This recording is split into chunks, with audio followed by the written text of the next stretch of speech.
listening to the Baumbastic Podcast with Andrew Ellis on Inside Arkansas. What's going on, everybody, and welcome back to the Baumbastic Podcast, presented by Inside Arkansas, hosted by Andrew Ellis, brought to you by the number one sportsbook in the state of Arkansas. That's the SARACEN Sportsbook, and this is, of course, the number one spot in the world for Arkansas Razorback baseball. We are live for another midweek watch-along. Fingers crossed this one goes a little bit better than last week when Arkansas got hammered by Arkansas State. But, you bounce back from that. You move forward. We're back here with another Tuesday edition, and we're going to be live for about 3 hours. So get in, strap in, get ready, get you a drink, get you whatever your, recreational things of choice are, and let's just have a good time. Let's watch some baseball, and let's react to it in the moment. It's going to be a very chill, laid-back vibe, but we're looking forward to it, man. Hopefully the Hogs give us a good performance, which will just make the conversations a little bit more fun and lively. But appreciate everybody for being here, whether you're just stopping by for a little bit, whether you're going to strap in and watch the whole game, or if you're looking for updates to the game, because we are going to do a little bit of that as well. You can see right here. That shows you the starting lineups right now, which you can't read. You're not supposed to be able to read that.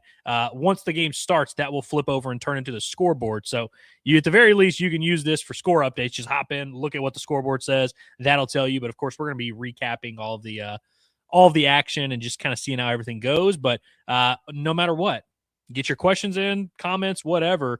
Even if you're just here kind of on and off while you're working or counting down the days counting down the minutes till your work day ends.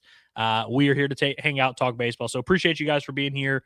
Let's see, what time is it right now? It's 2:59, 3:02 first pitch. So we got a few minutes before the game, and got a few folks in the chat already, which I appreciate always, for real, whether you're here for just a few minutes or the whole time. You can get your comments in, and we will try and get to them the best that we can. Arkansas versus Oral Roberts. But I see our guy here in the chat, Ryan. He says, Andrew, the start of the season looks eerily similar to last season for Gackle. Do you think Gabe's highest ceiling is out of the pen? So I will say, I'll push back on the first sentence, because if you compare the numbers right now for Gabe Gackle compared to what they looked like 1 year ago, they do not look similar at all. Like not even in any way, shape, or form. Now his numbers aren't great. I think he's got like a 3.65 ERA or something like that. Got like 16 or 17 innings, 21 strikeouts, 5 walks. That's off the top of my head. That's not exact. Those aren't exact numbers, but his numbers are just good, not great, is what they are right now. Last year at this time, he had like a 7.4 ERA and was, really struggling, and he had just given up 9 runs to Charlotte. That has not happened this year. He's had one, I would say, below average start, and that was this past weekend against whoever the hell Arkansas played. Who did they play this past weekend? UT Arlington. That was definitely his worst start. Now, I'm not in the business of making excuses for these guys, so I'm not going to do that. And Gabe Gackle isn't in the business of making excuses for himself, so he's not going to do that. And, nor should they need to, or nor should he need to. But I will just say, I do not expect the way that Gabe Gackle threw on Friday and the way that just things played out, I don't expect that to be the norm moving forward. I will leave it at that, and we can move on. But for the most part, no, I definitely disagree with it looking eerily similar to last week. I think, obviously, any pitcher, when you're pitching at this level, if you're asking them to be a Friday night starter versus a 2 to 3 inning reliever, obviously anybody would be better at doing the 2 to 3 inning reliever role. The same could be said, like, Cole Gibbler, I assume that's the guy you want to start. Cole Gibbler, you see how good he looks right now. If you think Cole Gibbler would just look that good as a Friday night starter, I don't think it's that simple. I think you'd probably be mistaken there. And so I definitely think, like, would Gabe be better out of the pen? Maybe, but that's not really something that's on my radar. I don't think it's on the team's radar. In fact, the exact opposite has been said in terms of publicly. They're like, yeah, we're not really even doing that. And I think for this team, I think Gabe definitely makes sense as the Friday night guy. Now, if Big Tuna continues to pitch well, I could totally see someone saying, oh, well, I have more faith in Big Tuna than I do Gabe Gackle, which, you're inclined to that opinion. I still don't know if, like, the order really matters all that much, especially right now while they're on the same rest. But we'll see if they shake up the order or anything like that. But no, I think I'm okay to roll with the projected first-round pick, who, by the way, yesterday, Joe Doyle updated his top 250, and Gackle, I think, is number 25 on that. So yeah, I think it makes complete sense for them to just roll with the way things have been going. I would also remind you that pitching has not really been an issue for the Arkansas Razorbacks this year. Let's see. Well, then Grind says, but Gibbler has looked that good as a Friday night starter. He has basically thrown starter innings every Friday. That is also not a true statement. He hasn't started a game at Arkansas, so it's like we don't know what he would look like as a starter, but he's throwing 3 or 4 innings out of the pen, which is great. The same could be said for Gabe Gackle last year. Last year, he had outings where he went 5 2/3 out of the pen and only allowed a run, or he went 6 innings against LSU and Omaha, only allowed a run. So it's like you don't really see how that, it's the same exact situation here. But without further ado, we're now underway. James DeCramer, by the way, on the bump for Arkansas. We haven't really talked about this particular game yet. He's quickly ahead 0-2. By the way, I'm watching on my phone today rather than switching tabs. So hopefully that'll allow me to interact with the chat a little bit more, give you guys some more up-to-date feedback, because every time I switch tabs, and he goes 0-2 breaking ball right down the middle, and it gets poked into right field for a single. Don't love that, but we are now underway. I saw someone in the chat. Who was it? Yeah, we got a few chats talking about this. So Iowa Razorback says Will Edmond. I'm assuming that's supposed to say Edmondson. Revenge game there. And then where are we at? Someone else just said something. Yeah, Papa Dragon says fun bit of former Hog flavor in this game. Will Edmondson and Jackson Farrell both playing for ORU. Oh, we got a ground ball.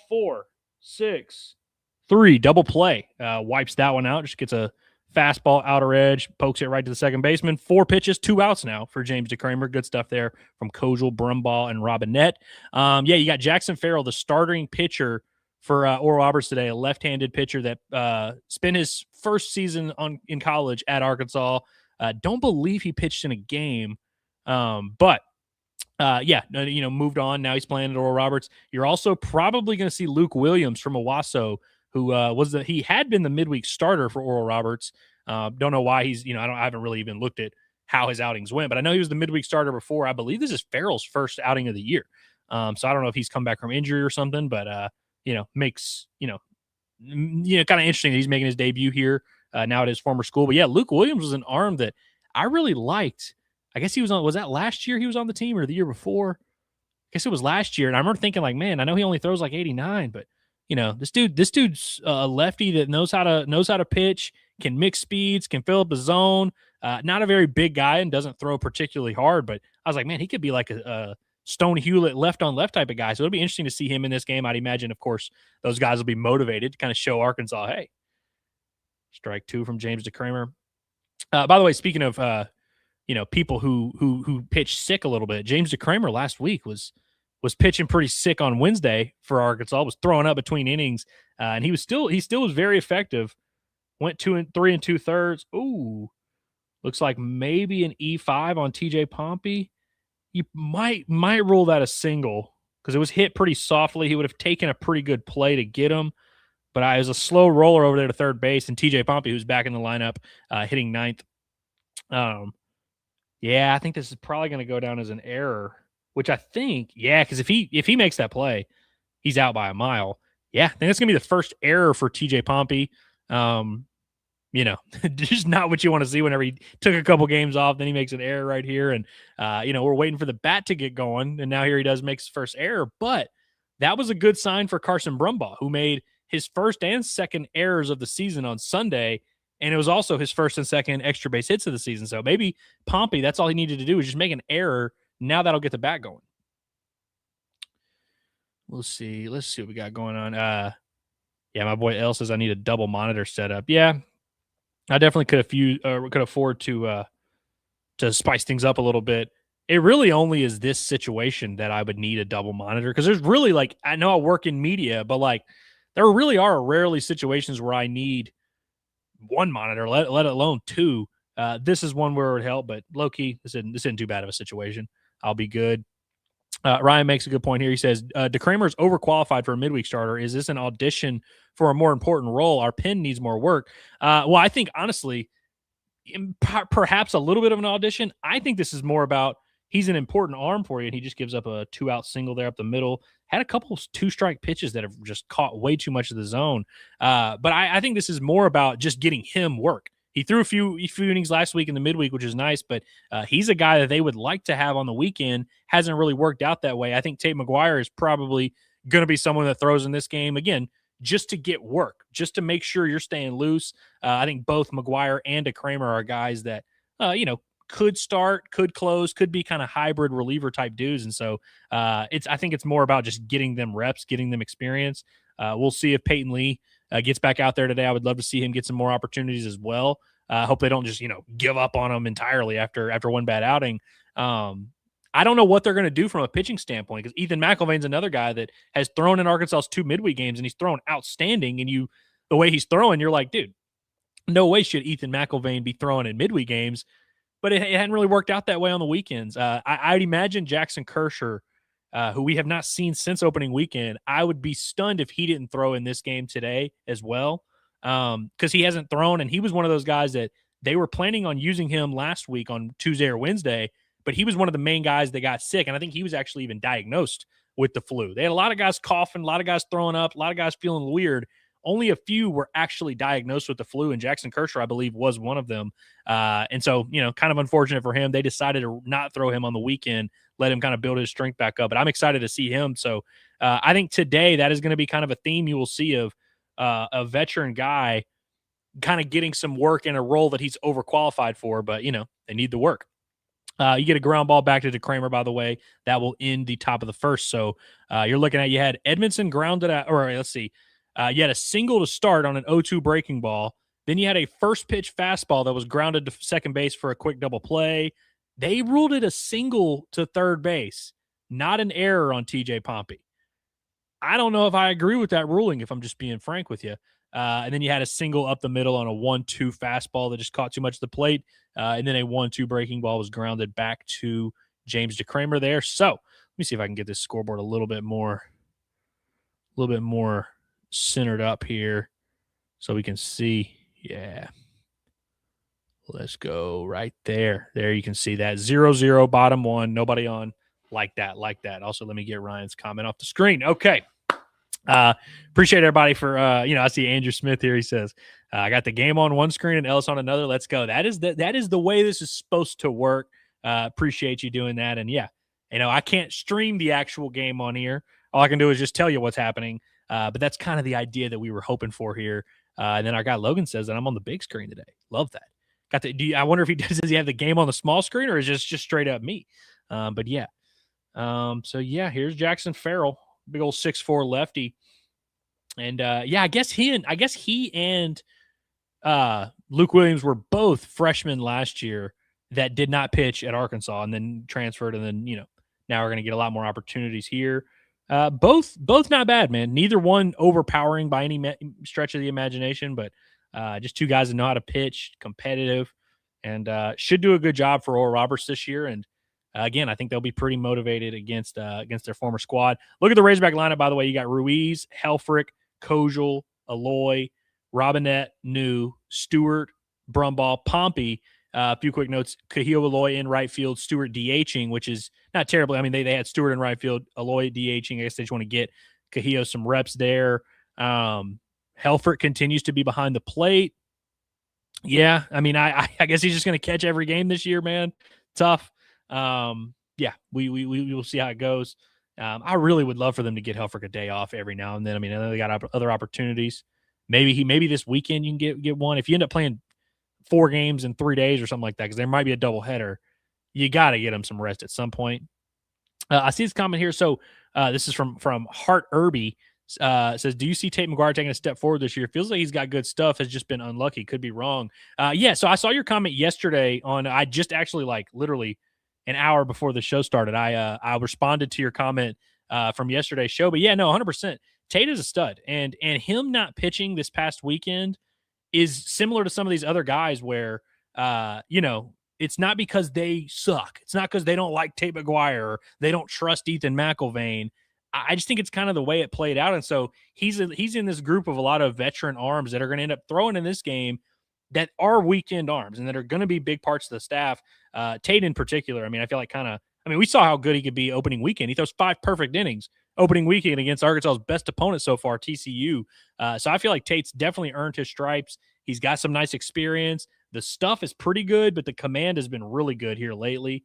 I think Tate McGuire is going to have a big role in this staff, whether it's kind of, hybrid 3 to 4 inning work, or maybe he, is a spot starter here and there. Maybe he's a long reliever, but I think he's definitely a guy that can fill up the strike zone and eat up some innings for Arkansas. So yeah, Tate McGuire, he's definitely not one of those dudes who him not pitching. I don't think he got demoted because he gave up a home run to Arkansas State last week. I feel like he's been throwing the ball pretty well. Damian Ruiz fouls out to the first base side to start the bottom half for Arkansas. Gets into a 1-2 count and just kind of, pokes one up over there. Dude, yesterday at Swatters Club, Dave said that Ruiz, it was his Achilles that was hurting him. That's what they rested him for 3 days for. I don't think I've ever heard that other than Achilles being a very serious injury. That kind of threw me off that he was like, oh yeah, he just had a sore Achilles. Normally when you hear Achilles, it's like, oh yeah, that dude ripped his tendon and he's out for 15 months. I don't know if I've ever heard of a minor Achilles injury. Very interesting. Very interesting. Now you got Ryder Helfer to the plate, looking at a 1-1 count here. Also, I keep noticing that the stat broadcast that's up here on this screen here is I'd say 30 seconds to a minute, because it's in very real time. As the pitches are happening, someone's in there clicking a button. And so if you're watching on a stream or on TV like we are right now, you're a little bit behind. And so I'm trying not to look over there because it's spoiling things for me a little bit. I currently, on my screen, I'm looking at a 2-2 count. He just swung through a fastball on the outer edge. 92 there from Farrell.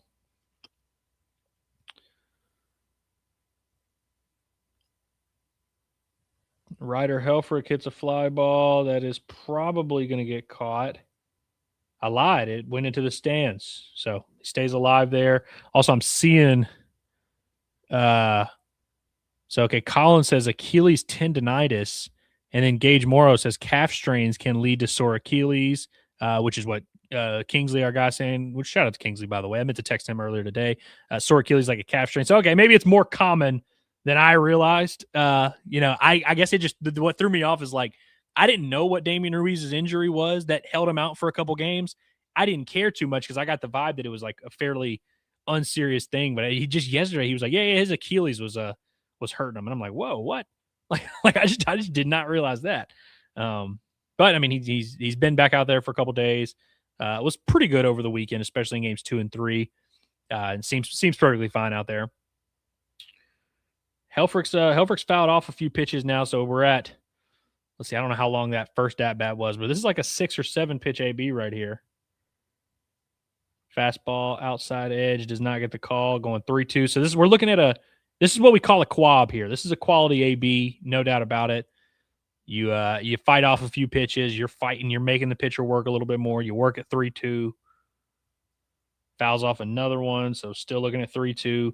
Now that pitch count, he's already thrown 12 pitches, which is nice. Making him work. That was the most disappointing part about Friday is man, they just really weren't even that competitive with most of their ABs.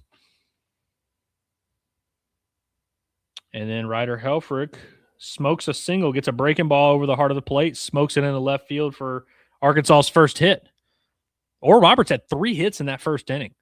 Now one of them was a little bit sketchy, but 3 hits already for Oral Roberts and now 1 for Arkansas. We'll see if they can get on the board first here. So I guess third, that would be Camden Kojal up at the plate.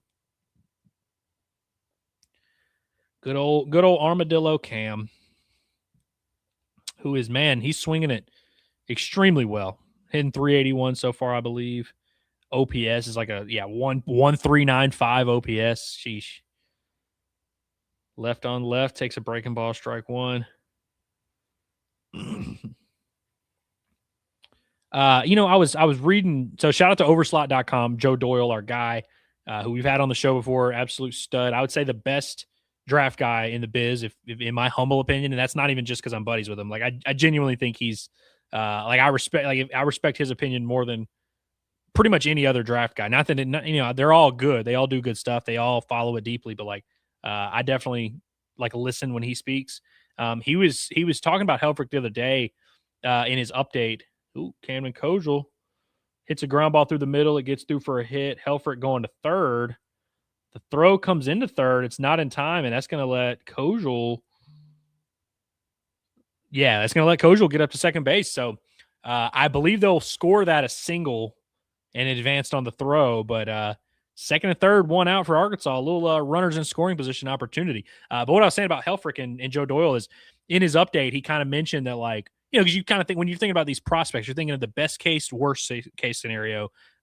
Worst case scenario with Ryder Helfrich is he's a catcher who's a pull happy power threat who's maybe not super consistent with the bat and then just, has a good arm behind the plate and is a solid defensive catcher. Like, that's the worst case scenario. But one thing that Doyle's been encouraged by is his competitiveness with two strikes, ability to kind of go the other way, ability to shorten up and cut down on the swing and miss.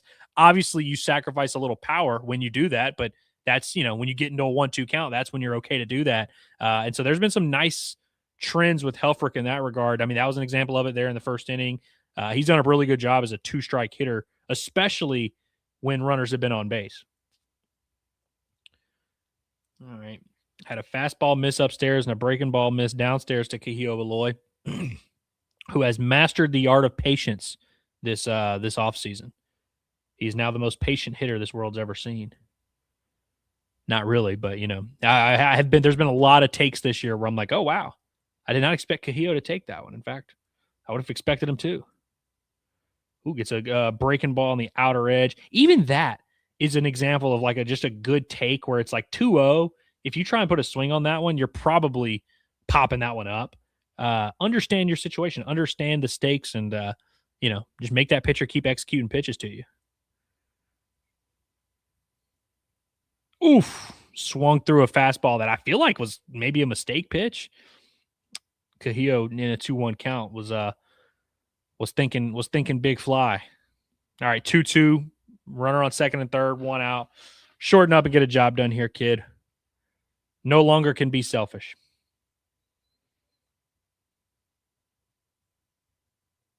Oof, gets the punch out. The umpire signaled that it was a foul tip into the glove. Just couldn't quite pull the trigger on a fastball on the outer edge. Eesh. So I don't love that because you went 2-0. You fall behind in the count. Yeah, I guess he did touch it. Yeah, I don't know if that touched, but I guess it was in the strike zone. Either way, I don't love that because you went 2-0. And you get that 2-1 pitch and you swing through a fastball. I get it. It'd be 2-0, 2-1, 3-1. We'll take a big swing. But when you got runners on second and third, one out, that's got to be a pitch you just fly to center field. You just get the bat head on. 91-mile-an-hour fastball over the heart of the plate. You got to be able to put that one in play in that situation.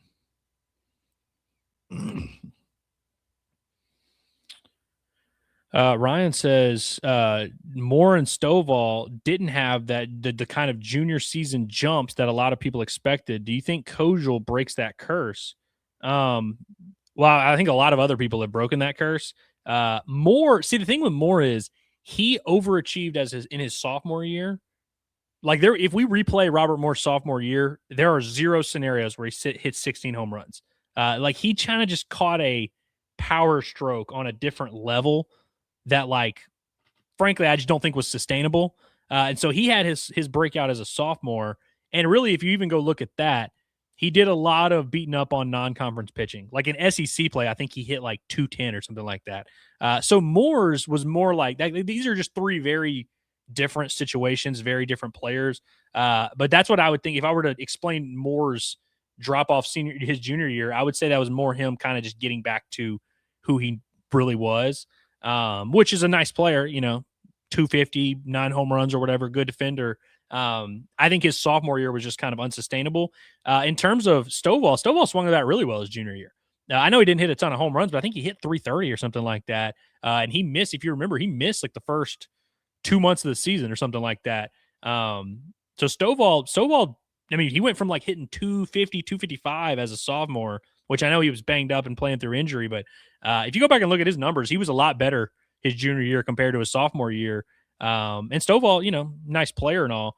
I think him hitting .330 with 9 home runs in the amount of games he played. Like that was about as good as it was probably going to play out. Not to say he couldn't do any better than that, but it's like I don't know if his career was necessarily an example of like him not taking the jump he was supposed to take. And so yeah, Kojal I think is and now he's that I thought he might be a candidate to like, oh, did he overachieve as a sophomore? But hell, I think he's showing us right now he didn't overachieve at all. By the way, Reese Robinette struck out swinging at a 2-2 fastball.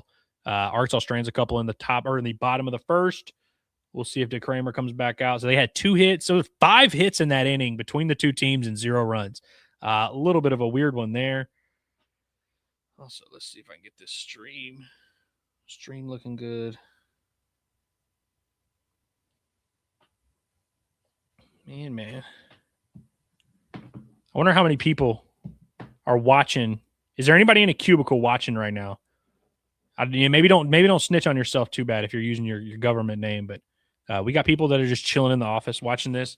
That was the goal. Old James DeCramer.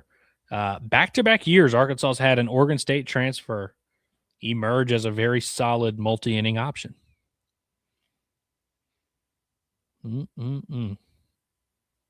I see we got a few in the office. Love that.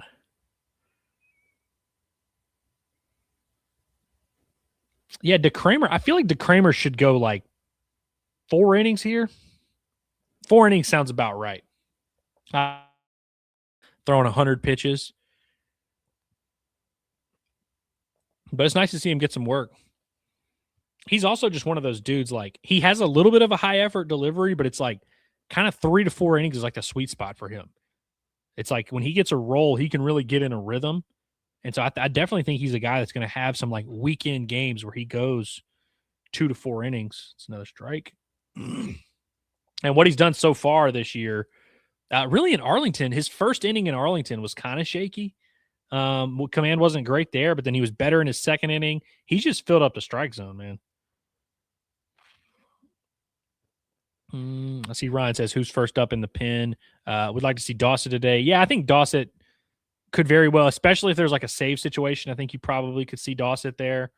I hope there's not a save situation, if I'm being honest with you. But yeah, I think you're going to see a lot of vets throw here today.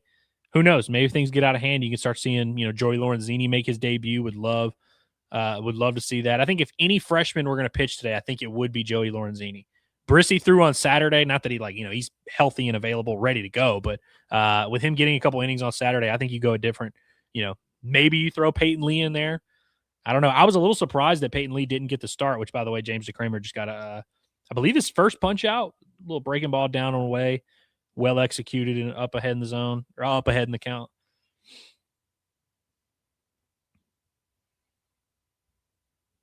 Also, I'm pretty sure DeCramer is like either the third of his name, maybe even the fourth. But I follow both him and his father on Twitter, and I get confused sometimes because I think his father's James DeCramer the second, and he's James DeCramer the third. But sometimes I'll get confused where his father will like a tweet mid game, and I'm like, is he liking this from the dugout? I'm like, oh, never mind, that's the father. But I always get confused on that. But I'm surprised. If I were him, I'd put the 3 down there, DeCramer the third. I like that. Good changeup and an 0-2 count. That's my favorite pitch he's thrown so far. 0-2 count, just buries a changeup in the dirt, but it's, you can see what he was trying to do there. Good take from the hitter as well. Another changeup that misses out. And it's a legit 3-pitch mix with DeCramer. You always hear when a guy comes into the game, you always hear the commentators, they'll always say, yeah, it's a 4-pitch mix. And then you'll watch and that dude's throwing 80% fastball with a slider every now and then. DeCramer really will throw 3 pitches, and he just threw changeup breaking ball back to back right there.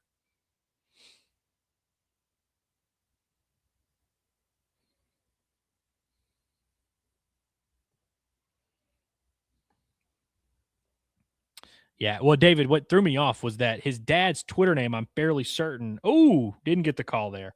His dad, I'm pretty sure his dad's Twitter name is James DeCramer 2.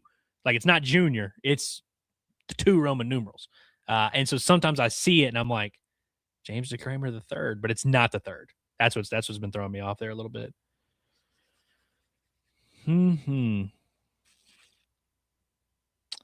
Yeah, Ozzy, man, I'm gonna have to. You're like you're really just begging to get banned again. Why do people do this? We have this weird trend at Inside Arkansas where like the people that get banned, it's the same people. It's like the same 7 people over and over and over again. Like we've had some people literally get banned, beg us to unban them, get banned, beg us to unban them, get banned, and do that 3 or 4 times. It's never just like, oh, random Tuesday, this account we've never heard of, let's ban them. It's like the same 7 people, like just on repeat. And it's like, what are we doing? Like genuinely, what are we doing? It's freaking Tuesday at 3:30. What could possibly have you to where you're like, oh yeah, let me hop on the internet and just, grift online today. Like, I don't know what happens where you're like, yeah, let me do that. Ryan, I don't think you've ever actually been banned. I think you get thrown in timeout every now and then, but I don't think you've ever actually been. I don't know. Maybe you have. I don't keep up with it. Sometimes people will hit me up and they're like, hey, why am I banned? And I'm like, dude, I don't even know. Like I wasn't, and I'm not going to help. Which, by the way, you had a base hit up the middle. So you got 1 out. You had a walk where he goes 0-2 and then winds up walking the guy. Thought we might get the strike 3 call and the 3-2 breaking ball he threw. Doesn't get it. And he had a base hit up the middle. Not hit particularly hard. Oof. Line out to Carson Brumball, who I think pump faked the cameraman. Didn't actually throw it to second base, but the cameraman was like locked in. I was like, oh, did he throw it? Okay, so that's an important second out there.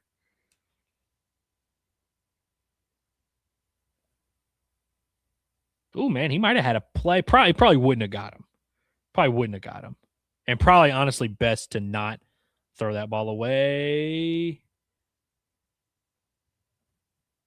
All righty, base hit to right field, and that's going to score a run. So Oral Roberts takes a 1-0 lead. And this was a ball that was hit to fairly deep right. I don't know where Cahillo was playing. I feel like he maybe could have gotten to it, but it was hit well. I kind of want to see a replay to see like where he was at, where he ended up.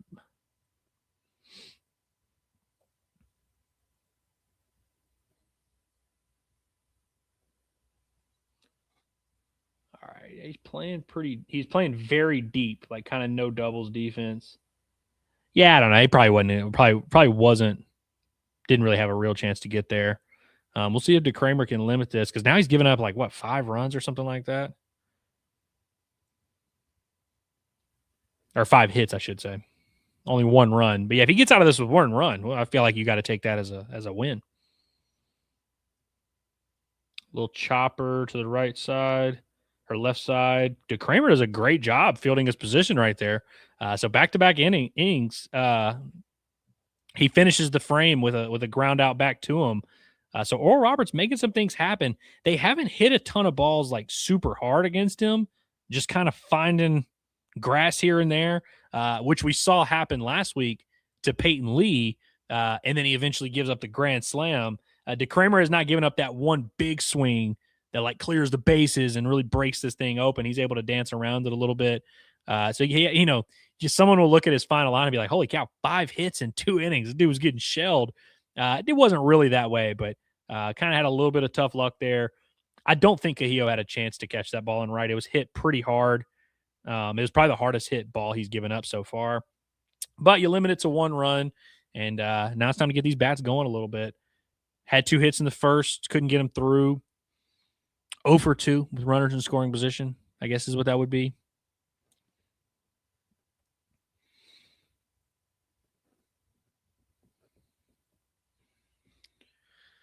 Man. Well, I would go through the chat, but it's looking a lot like a cesspool right now. Let's see. Where's the most recent comment from a normal person? Let's see. I see Ty Holt says he's watching in class, trying not to fall asleep. The game is keeping him alive. I like that. And then Papa Dragon says 4-game series this weekend too. They spread the innings around a bit. It's going to be very interesting to see what they do. It's nice that Arkansas is only playing 1 game here, and then you get a break till Friday. So that's a nice little 3-day window there. So like anyone who throws, unless they throw like 90 pitches or something like that, pretty much anyone who throws 2 or 3 innings today should be available by Saturday at the latest. And then you got, potentially Friday, Saturday, Sunday, Monday. Now, weather could be all over the place. So I don't know what that's going to end up looking like. You could have 2 on Friday and 2 on Sunday, 1 on Friday, 2 on Sunday, 1 on Monday, because I do think the weather will kind of get out of town. Also, I'm now realizing that it was a 1-inning outing for Jackson Farrell, who, like we said, was making his first appearance of the year.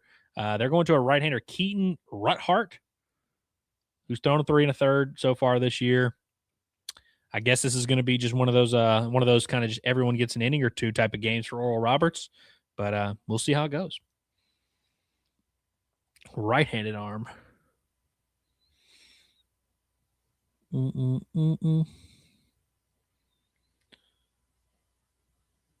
Dang, it's tough. It's brutal when Kopecky comes in as the voice of reason. That's when we're in a weird spot in the chat. But he says, Ozzy, do you realize LSU lost to Northeastern last night? It's baseball, you muppet. Wow. And he's right. He is right.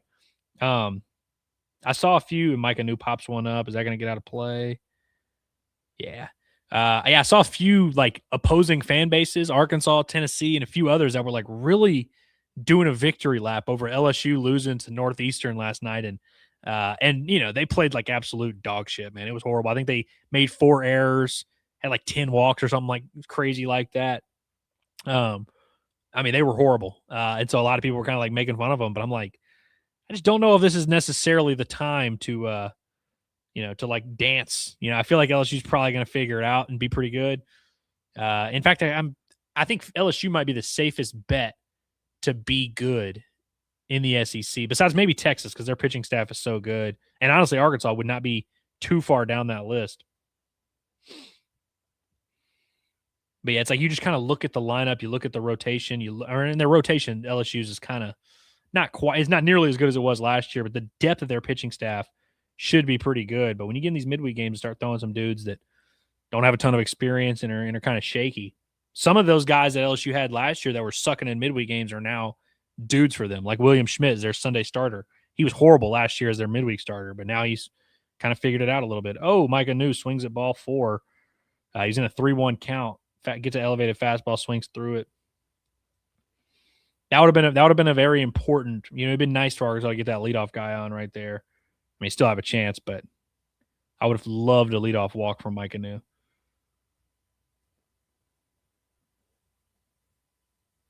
Instead, he's just going to single through the middle. I don't even know if that pitch he just swung at was a strike, if I'm being honest with you. It's kind of another elevated fastball. He just gets on top of it, smokes it through the middle. Micah New, I will say this, man. Like, I understand that the numbers right now are just kind of okay. Like, I don't know what that brings his batting average to, maybe 260 or something like that. But every time he makes contact, it's pretty hard contact. And he's had a couple hit right at somebody. He had a 110-mile-an-hour ground out to end the UT Arlington game on Friday, where it's like if that ball gets through, it's an easy RBI single. If it's hit anywhere else, but it was hit right at someone. Zach Stewart got him a pitch clock violation. Didn't get in the box in time, so he's starting off 0-1. But Micah New, man, when he makes contact, it's hard contact. The problem is there's a lot of swing and miss there. And he's going to get to second here because a wild pitch in the dirt gets away from the catcher. So there you go. Nobody out. Runner on second now. Surely they'll get this guy in, right? Right? Big Stu up at the plate. It's funny. So Zach Stewart, in his career, I believe he was under 200 last year against lefties, like really struggled. And this year he's been awesome, but all of his damage has been against righties. I think he's 0 for 3 against lefties, so not a huge sample size or anything. And so they had a left-handed starter on the mound today, and I was like, oh man, this is going to be, kind of a chance for Zach Stewart to avoid a platoon. If he can get a couple hits against lefties, like that would kind of show. And of course, now he comes up for his first AB, and he's facing a righty. The umpire, did he get another pitch clock? Is that what's happening here? What's going on? Ump is getting a little look at me, right now. Oh, good swing from Zach Stewart. Smacks a base hit through the left side, and they're going to send Micah New, and it appeared to be the right decision because the left fielder didn't even really field it cleanly or even come close to making a throw. So there you go. Tie ball game, a hit with a runner in scoring position. Great disciplined opposite field swing right there from Zach Stewart. As we like to say, he didn't try to do too much. In the media, we used to have a running bit because Peyton Stovall, love Peyton Stovall, and he was a good player. Every single time he would come to the press conference after a big game, whether he hit a home run or whatever, every single time he would come up and we'd be like, hey, well, what were you seeing out there? We recap your day. He would say, yeah, at the plate, I was just trying not to do too much, which is a common terminology you hear from hitting coaches all the time. Like, it makes sense. But it was like, I'm talking about every single time. And over the course of the year, you end up talking to the kid, 10 or 12 times every single time. Yeah, just not trying to do too much. That's my mentality. Not trying to do too much. And if you watch Peyton Stovall hit, that kind of looks like what he's trying to do. But that was a prime example of that. Not trying to do too much. They had him shifted up crazy. I don't even think there was anybody even anywhere near the shortstop position, and that's right where he hit it. Carson Brumbaugh now coming up. Quickly gets into a 2-0 count. Has Carson Brumbaugh now gotten to the point where he's underrated? Because I think obviously, and even before the season started, there was already starting to be some people that were kind of like, are we sure? Are we sure this is going to work out? And then obviously he starts off like, whatever, 2 for 30 or whatever it was. And so everyone kind of soured on him, which makes sense. But I feel like the pendulum has swung a little bit too far. Oh, he hits a ground ball to shortstop. Stewart was there at second, no problem at all. So the throw goes to first, and it was just a completely, throw that gets away from the first baseman, bounces up through him. I don't know if he really had a chance to scoop it or if it was kind of thrown too hard, but that'll send Carson Brumbaugh to second base. I wonder how they'll rule that, if they'll go hit error or just straight up E6. Yeah, Stewart was off with the pitch, it looks like. And so he had no chance at second, and then Brumbaugh runs pretty well, but he had plenty of time and just dicked it, man. Just completely dicked it.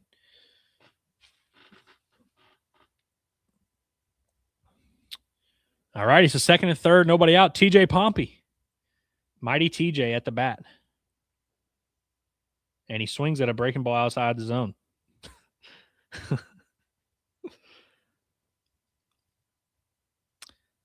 Ooh, I see Grant here. He asked this earlier. I meant to get to it, but he says, Andrew, do you have autographed baseballs in your collection?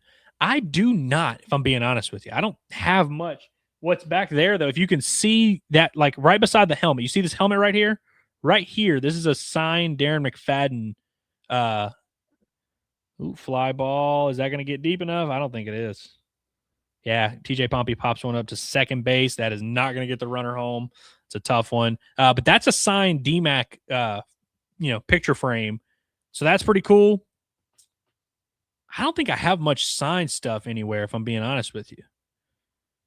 I need to add some stuff like that. You would think, but yeah.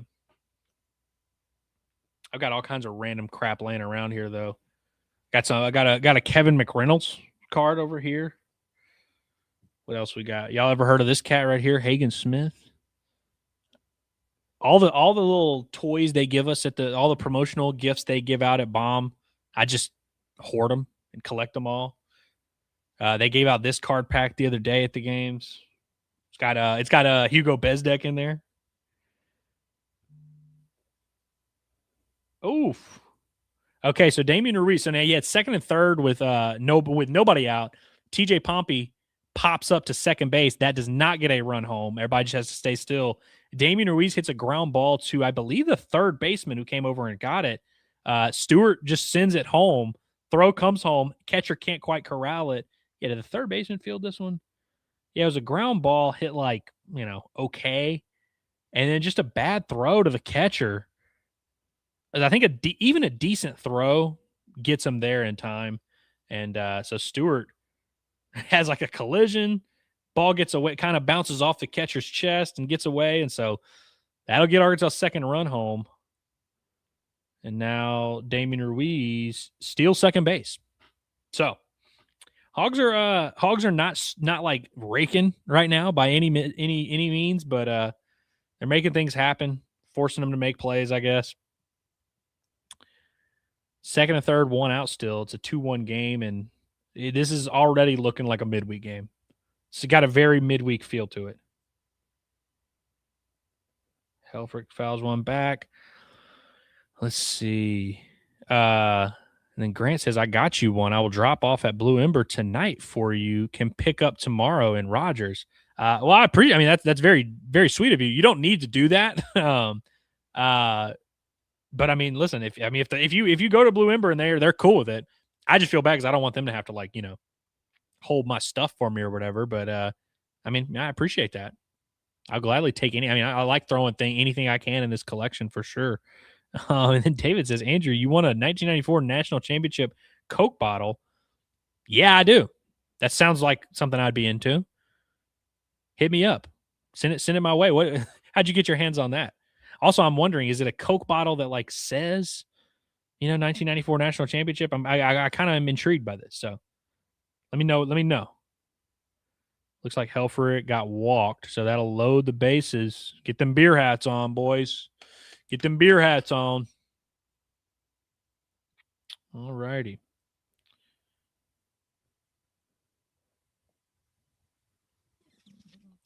Let's see. Andrew Smith says Stewart looks really comfortable at the plate. He might be worth 12 to 15 home runs this year. I would agree with both sentences here.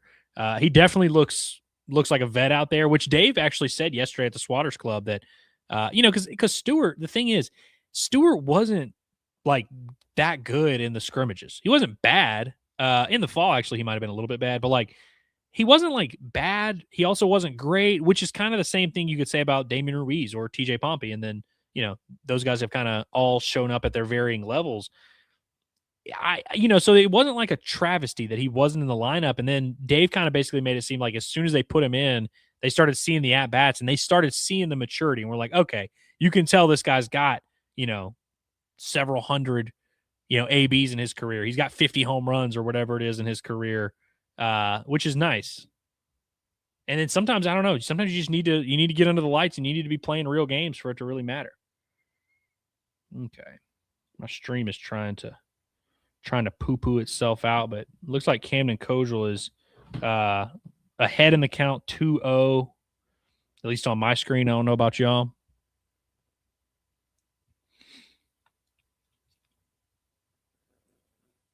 Ooh, fouls one back. Hard Herbie says, Andrew, I got a Gage Wood card for you, not signed or anything, but pretty sick if you want it. Well, listen, again, I appreciate this. You guys don't have to send me stuff. I don't, enough people randomly. My future father-in-law, he's big on the baseball cards and stuff. So honestly, if you give it to me, I might give it to him. Ball in the dirt gets by the catcher a little bit, but they stay put. Still bases juiced, one out. But now, how about you guys just keep y'all's cool stuff? And y'all can do it, that's cool stuff for y'all to have. Because I don't need it. I mean, I would like it. I do have a box in my closet that's just got a bunch of old magazines, newspapers, bunch of just random stuff that my dad and my uncles would collect over the years. Some pretty cool stuff in there. I see Kopesky says he's got the Sports Illustrated magazine. I think I have that same one as well. Or at least some type of Sports Illustrated magazine. Kojal hits a fly ball to left field. And I would imagine, oh God. Yeah, it's going to score Brumball from third. So that I get the third Razorback run home. You'll take it. He was up 3-1 in the count and then swung and missed at a fastball that was elevated that I bet he wishes he could take back. Yeah, you'll take it. You'll get the job done there. Arkansas's got 3 runs on I guess, how many hits do they have here? Let me look. They've got 3 runs on 2 hits in this inning, 4 hits overall. Been a little bit of a weird offensive game to start, if I'm being honest with you. Now you got Kahio Aloy up, and it looks like they are maybe going to the pen again. This cat ended up throwing 30 pitches to get 2 outs. Are they making a move?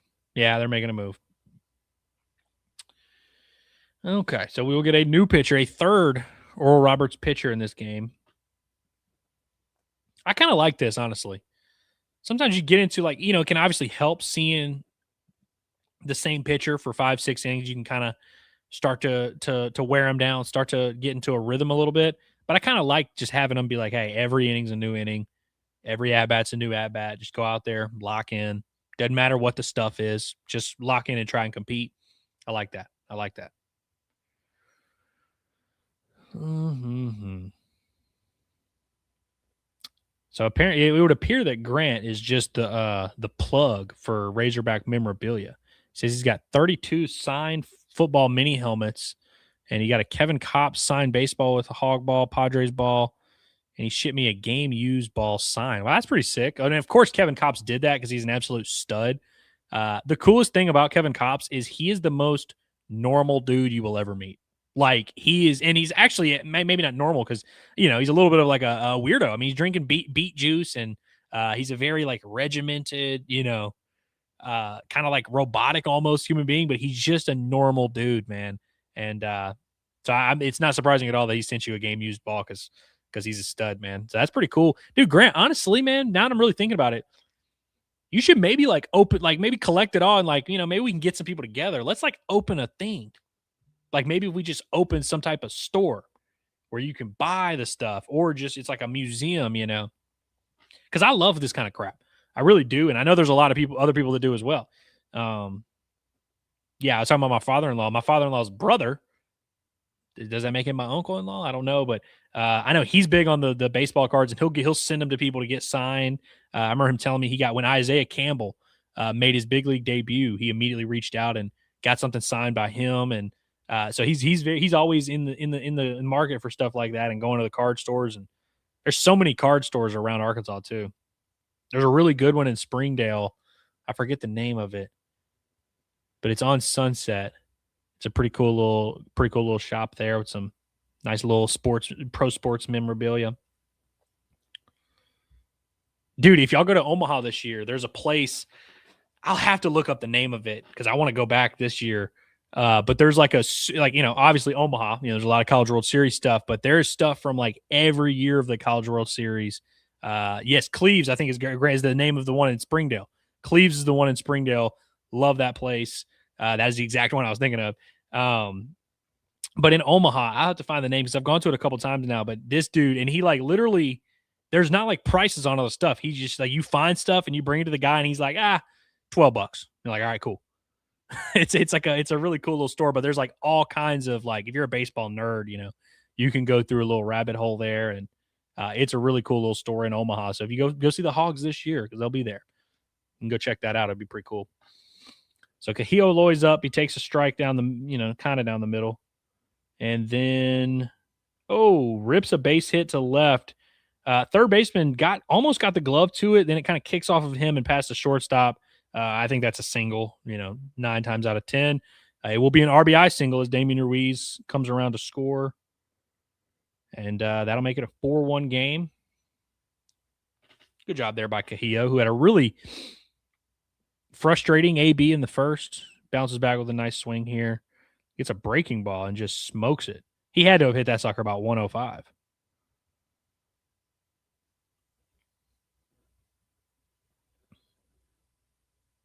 Swing and a miss from Big Country. Hey, by the way, I meant to talk about this on the show the other day, yesterday. So I was looking at, I mentioned Joe Doyle's top 250. You know who's now ranked in the top 250? Right-handed pitcher Ryan Peach from Xavier, he was their Friday night starter, and I think he had like 10 or 11 strikeouts on Arkansas or something crazy like that.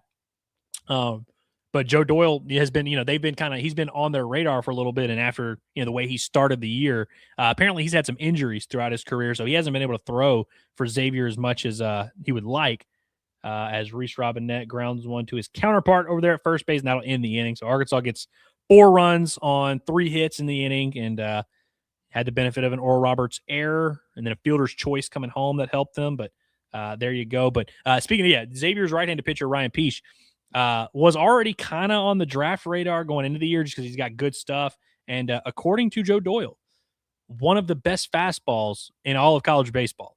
Something about the spin rate and the shape. I don't even really know. Like, I'm not super well-versed on this stuff, but he the things that he was saying about the pitch shape and how the way that it spins and the way that he's able to locate it and the way that he spins it, it's one of those fastballs that's kind of elite. Spoke with someone on staff at Arkansas who said, he's like, if this kid finds any pitch to go with his fastball, he's going to pitch in the big leagues in the next 3 years.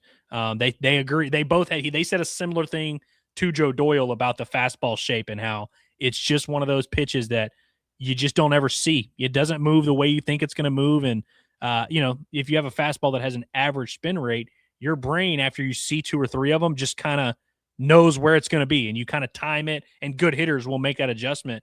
But Peach has one of those things that's like, it's a fastball that just darts around and never moves the same way twice. And so very effective. And so, coming out of the Xavier series, the Friday game was really the only game to be upset about. And it turns out they faced a pretty damn good right-handed pitcher and then did pretty well against the bullpen after him. And even against Peach, I think they got 3 runs in the first inning. And so little just interesting stuff here, that I didn't really consider in the moment. And so, thought I'd share that with you. I think. Let's see. We got some more chats here. Where are we at?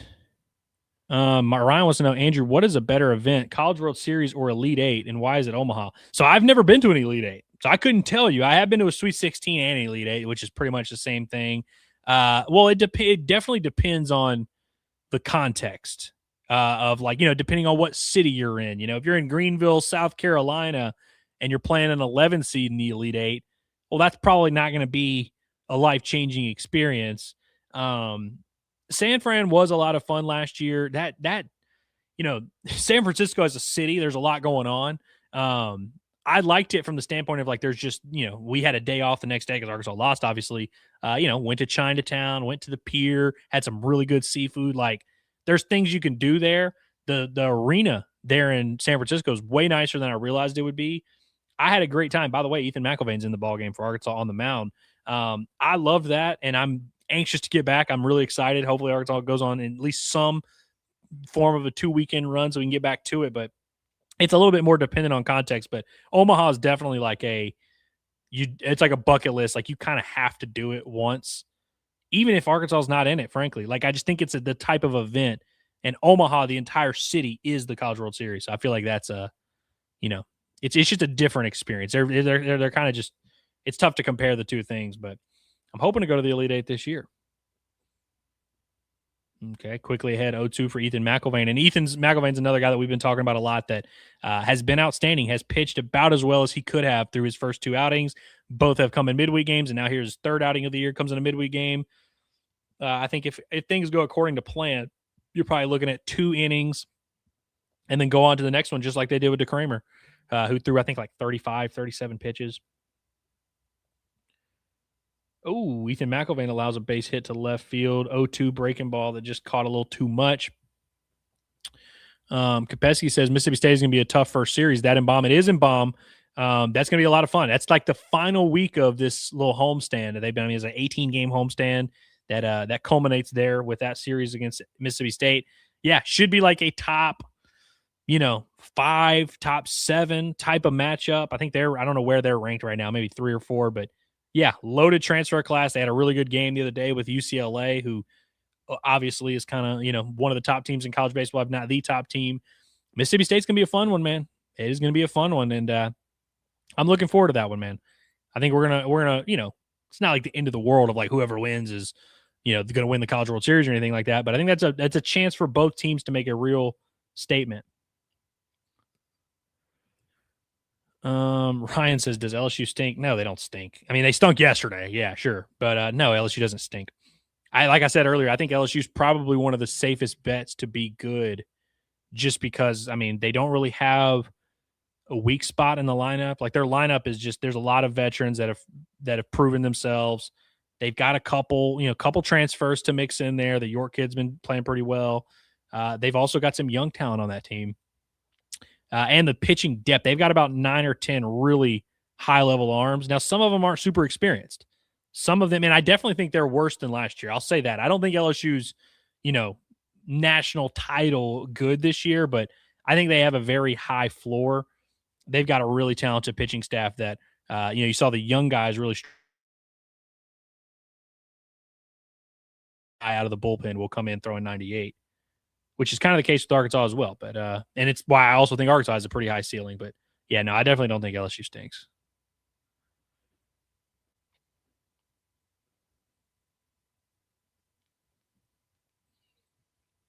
Okay, I see Steele Eves. I see Joey Lorenzini down there. I didn't get a good look at the full group. Strike 3 for Ethan McElvain. Just dots a fastball in the inside corner. That would be a backward K.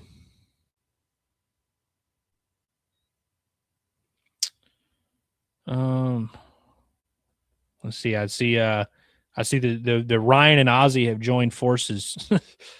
What a duo right there, man. Our guy Vince for me's in here. Said he had to lock in at work. What the heck, man? What the hell, man? What are you doing? Now David says, "Does Tennessee stink?" Why do y'all all talk like Redditors? Why can't y'all just talk like normal people? No, Tennessee doesn't stink. They're not going to be as good as they were supposed to be, and frankly, as good as I thought they would be. Mostly because their lineup is kind of just not as good this year. It's not bad, There's a lot of returning guys there, but they got the transfer from Rice, Blaine Brown, who is disgusting. He's very good, and he's kind of hitting third for them. But they their bottom third of the lineup is kind of like Arkansas's bottom third of the lineup, and their pitching is definitely. I mean, they don't have a Liam Doyle this year, which not many people do. But I think Tennessee is kind of just a great value version of what they've been before. But no, I think they're going to still probably win 18 SEC games and be a regional host, if I had to guess. There's not that many teams in the SEC that are actually bad. Even some of the bad ones, like South Carolina is one of the worst teams in the SEC. South Carolina could end up being a fringe NCAA tournament team, realistically. They're better than they were last year. By the way, Ethan McElvain picked up his second strikeout, has not thrown a ball yet, which is interesting.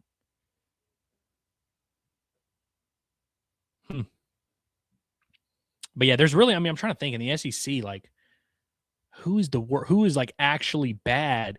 Kentucky has had a pretty bad injury, but even they're winning games. They've got a pretty good pitching staff. They're pretty good. Alabama's got maybe the best player in the conference. They're not necessarily a powerhouse, but they're pretty solid. There's really not many teams you could point to in the SEC and be like, oh yeah, that's going to be an easy weekend. And Arkansas's got to go to South Carolina. And so it's they'll probably win the series. I'll be fine. But yeah, I don't know, man. See, Ethan McElvain. Ooh, I thought he had a strikeout there, which would have ended his inning without a ball.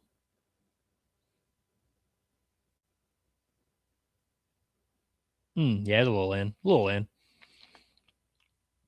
But good stuff from Ethan McElvain so far. His hat is as dirty as can be. And now he does get a strikeout with that little swing and miss slider. He hardly throws the slider, but it's so good.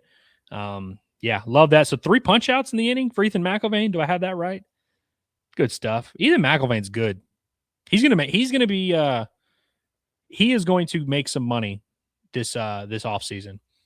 Man, where was he at? He was in Joe Doyle's top 250, and he might have been even 120, 125 or something like that. I think he was rated higher than Big Tuna, who has now joined the ranking. He's kind of ascending up the chart, and I think Big Tuna is going to make his fair share of money this offseason. But McElvain's a stud, man. There's a lot of really good pitchers on this Arkansas roster who have not even really factored in that much.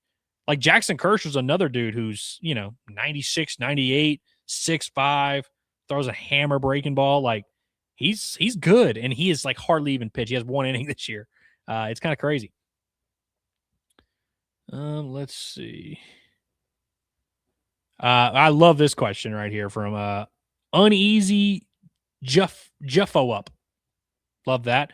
He says, "Who do you got this weekend? Holloway versus Oliveira 2." So yeah, we have a BMF title fight happening in Vegas this weekend. Max Holloway, who is very popular on the Arkansas baseball team. I know Vahiva and Cajillo and Nolan Souza.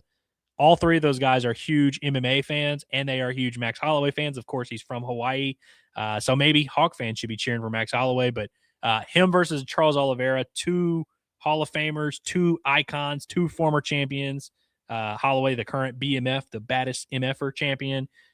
This is just one of those fights you dream about. They've already fought before, but it was way back in the day before Oliveira had really ascended and it's at a different weight class, and neither guy was like really who they are now. That is going to be a badass fight. It's one of those that like it just couldn't be a bad fight. You know, sometimes in the UFC you get these matchups, you know, Khabib Conor or Sean O'Malley Merab, where it's like the wrestler just kind of dominates and lays on them and they can't really do anything about it. This fight is not going to be that because both of these guys come to bring it. It's going to be an absolute banger of a fight. Looks like the chat is in on Max Holloway. I think Holloway beats him, and I love Charles. I love Charlie Olives, man, one of the all-time greats. But the thing is, Charles Oliveira, most subs in UFC history. I'm sorry, I'm ranting here for a little bit. Most subs in UFC history, most finishes in UFC history. He's dangerous every second of the fight, every position. I don't think he's going to be able to take Max down and just ragdoll him. We've never seen anybody do that to Max, and Max looks pretty good at 155, man. I'm excited for that one. If you can't tell, I'm fired up for that fight. We got Mike Anu at the plate following a 3 strikeout inning from Ethan McElvain. I love that. Hey. Shout out to Circle U Farms. Says, hey, I never seem to make the lives. I'll stick around for a bit. I love all you guys do for us Hawk fans. Well, we appreciate that, man. Appreciate you coming and hanging out. Yeah, we do these lives throughout baseball season. It's a little bit weird when basketball is overlapping because they play tomorrow and they've been playing on Wednesdays for the most part. And so when they play on Wednesdays, we do a baseball live stream on Tuesdays, which the last couple of weeks has worked out where we're live during a baseball game. But you know, once basketball season's over, this will just turn into a every Wednesday, 3 p.m., whether there's a game on or not, we're just going to be chatting, talking ball, hanging out. So hopefully you'll be able to join us more. Mike Anu grounds one to the second baseman, and he's out. 3-1, I would have liked to maybe get a more aggressive swing there. I never thought I would say that about Mike Anu, that I wish he had a more aggressive swing, but why are we giving in and trying to just put the ball in play 3-1? That's our time. That's when we get to be selfish. That's what we wake up in the morning hoping to get is a 3-1 count. Come on. Zach Stewart now at the plate. Looks like the guy who finished last frame is still in. And Zach Stewart hits one pretty hard, but it's to the first baseman. So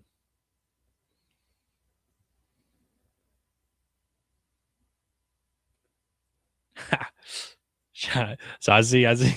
This is a funny one here. So this is my guy Jacob Schultz says, "What's up, bro? Just heard about your podcast today. Glad to see you doing it big." Yeah, it was a weird. I get a text today from my brother-in-law, and he's like, "Does the name Jacob Schultz ring a bell?" And I was like, "Yeah, it does. I haven't seen him in like 10 years, but yeah, it rings a bell. I remember Jacob Schultz, old buddy from school who ran into my brother-in-law, and got to bond over their love of Andrew Ellis. But yeah, good to see you, Jacob. Glad to see you're doing well, man. And yeah, hope Cody treats you nice at work, man. Appreciate that." Carson Brumball now up, 2 outs, 2 quick outs, quickly down 0-2 as well. Brumball's a stud, man. I don't even feel bad about saying that. Like I think Brumball he's got a bright future. His dad is an absolute house, man, as he strikes out swinging at a breaking ball. But man, his dad, absolute unit, dude. He's stout. So even if Carson Brumball doesn't turn out to be a good player, you ain't gonna hear about it from me. I ain't gonna say nothing about that, about the Brumball family. His brother at OU, he's a stud too. How about that? But okay, we're through 3. Arkansas's up 4-1.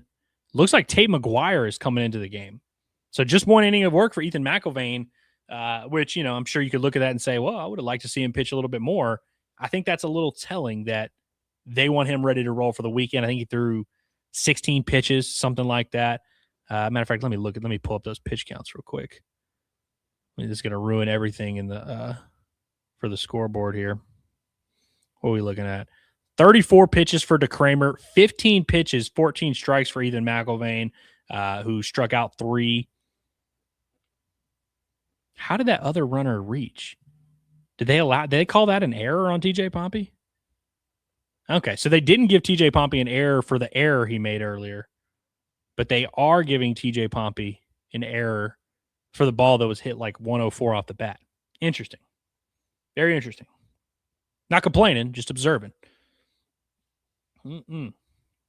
Well, while we're between innings just a little bit as Tate McGuire gets warmed up, I want to tell you guys about our boys over at Alumni Hall, the ultimate Razorback shopping destination. The absolute best in the business. All the biggest brands, all the best apparel, T-shirts, hoodies, sweatpants, hats. The hat collection you see right there in the video, absolutely tremendous. A couple of my favorite ones in my rotation are from there. They've got the 2 for $36 T-shirt deal that I love taking advantage of. Any random little gifts you could imagine, you can find at Alumni Hall. And they do a great job at updating the store during different seasons. So right now you're seeing a lot of the baseball, seeing a lot of basketball. During football, you'll see plenty of that out there as well. They'll have stuff for Christmas. And if you can't get to the store, go to use their website, InsideArkansas.com/alumni hall. If you go there, the promo code InsideAR20 will give you 20% off your purchase. We had to update the code a little bit. InsideAR20 will give you 20% off your purchase. That is also usable in store. So go visit them today. Go check that out. And if you can't get in, seriously, go check out. You can scan right there. It'll take you right to it.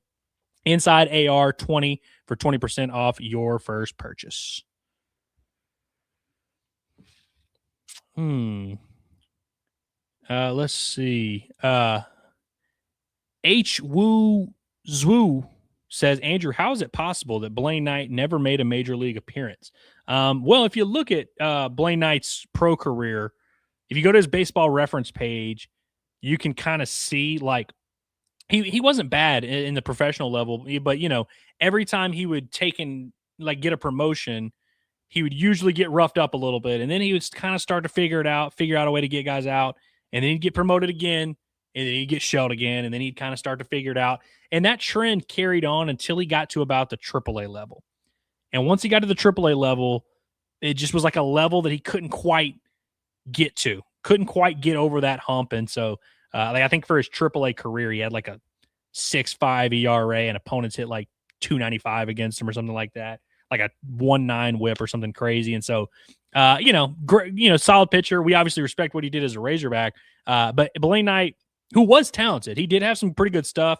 Threw the ball in the low to mid 90s with every now and then. I think his sophomore year touched 95, 96 a couple times. Had some off speed stuff to throw at you. Blaine Knight, a lot more of a just competitor, go out and get you out and, can kind of outthink you a little bit. Not as much of just a pure raw talent. And so once he got through the higher levels, it was a little bit tougher for him to sustain some success. I thought he might have a chance as a reliever. Thought that might be his best path, to just kind of let it sling for a little bit, but it didn't work out. Maybe you can blame the Orioles developmental system, but I think he got another opportunity with somebody not too long ago. Somebody brought him in for like a big league camp. Tate McGuire strikes someone out. Uncle Chuck, love to see it.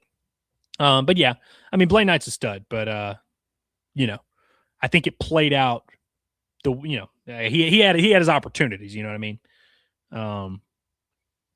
There's a lot of like really good Razorback pitchers that either didn't pitch at all in the big leagues or like barely did. Like I remember Barrett Aston back in the day, thinking that dude was like for sure. I was like, there's no way this dude is not closing in the big leagues in like 2 years. And then he may have gotten a couple innings here and there at the big league level. Nick Schmidt, who for a long time was like the unanimous, without a doubt, best pitcher in Razorback history, or at least in my lifetime. I don't believe Nick Schmidt ever made it to the big leagues either. So it's kind of one of those things, man. I remember on draft day, people getting really mad that Blaine Knight was falling because I think he fell to the 4th round or something like that. I mean, like first pick of the 4th round or maybe 3rd round, something like that. And I remember people being really upset about it. And I was a little surprised for sure in the moment, but like being good in college matters for the pros, but it's like a very small piece of the pie. Like you gotta have, next level otherworldly talent to make it through. And so, if you don't have it, you can make it on just grit and the power of friendship and all that, but it's pretty tough, man. If you go to a AA, AAA game, it's just a little bit different level. And I know we always say like, oh, playing in the SEC is like playing in high A or whatever. And it is, it really is. But you go to a AA, AAA game and you just see there's just a little bit different level there. That's where people start to really separate.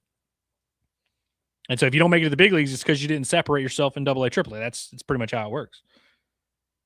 Let's see.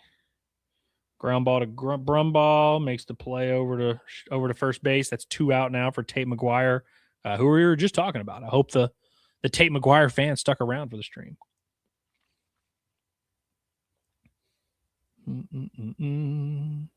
Grant wants to know when our next Alumni Hall appearance is. So, okay, let me do this math right.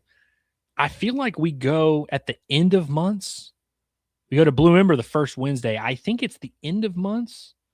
So I think it would be like right after Arkansas's finished with whatever they're doing NCAA tournament. So maybe like late March, the final Friday of March, I think will probably be, if I had to guess. But if I'm being 100% transparent with you, I always lose track of these things and always forget. So I'm the absolute wrong person to ask because what information I just gave you could be completely wrong. Briley here says Carson Wiggins is the first autograph he ever got. Sure hope we get to see him pitch for the Hogs one more time. Yeah, that would be nice, which we got some encouraging updates on that front.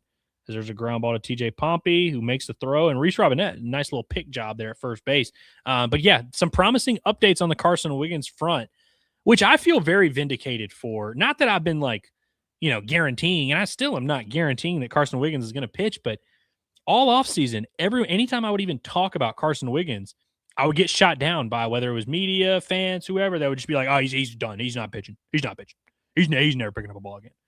Which, like, I get why you would say that, but it's like everything I was hearing from inside of the program was that, they're hopeful and that they're thinking they're going to try and get him ready and they're going to at least give him an opportunity. And, hell, they're even trying to get him back for another year. Like, that was what I was hearing from inside the program. But then I'd hop on Twitter and people would be like, very adamant. And I remember talking to Andrew Hutchinson, who's like, as good a reporter as there is in the state. And he was just like, yeah, everyone I talk to says that they know his buddy and his uncle and his cousin, and they say he's not pitching. And I'm like, all right, well, perhaps Uncle Cletus knows better than Dave Van Horn, but we shall see.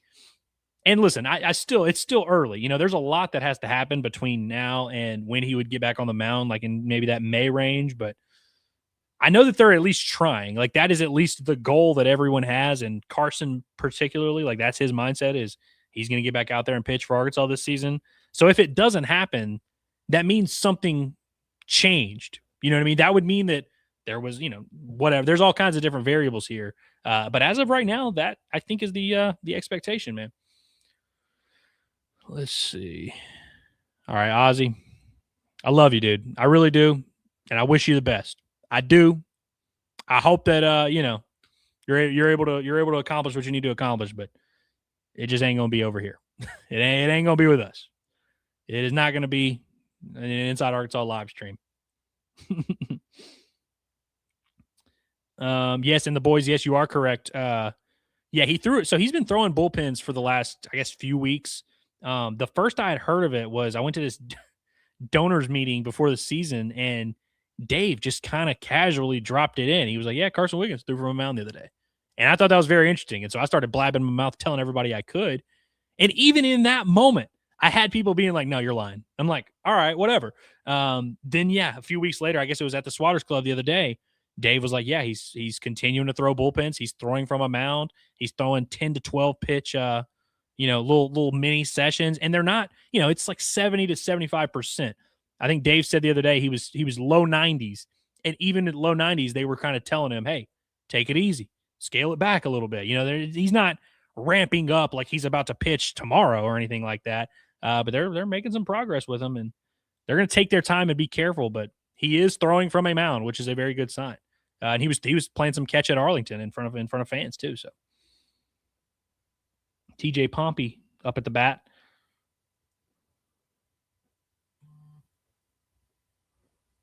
Mm-hmm.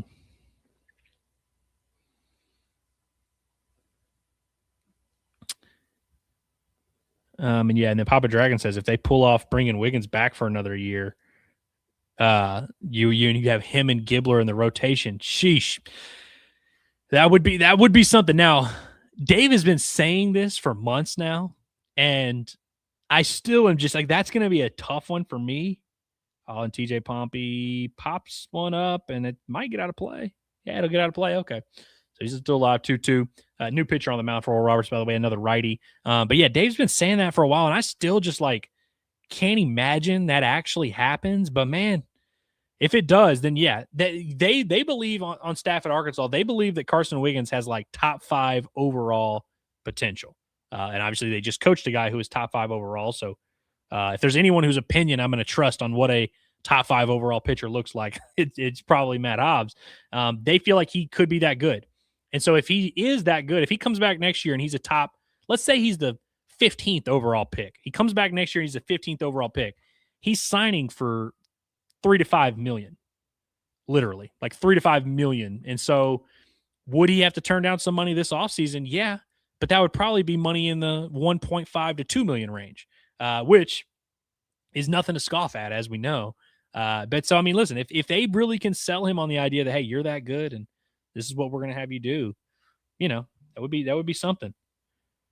OMG, I got TJ Pompey's at bat spoiled for me. Oof. 2-2 count. TJ Pompey finally gets a pitch over the heart of the plate. Finally is looking to swing and gets a pitch over the heart of the plate. And it was a breaking ball, and he hits it 437 feet to dead center, at least according to the Razorback Twitter account.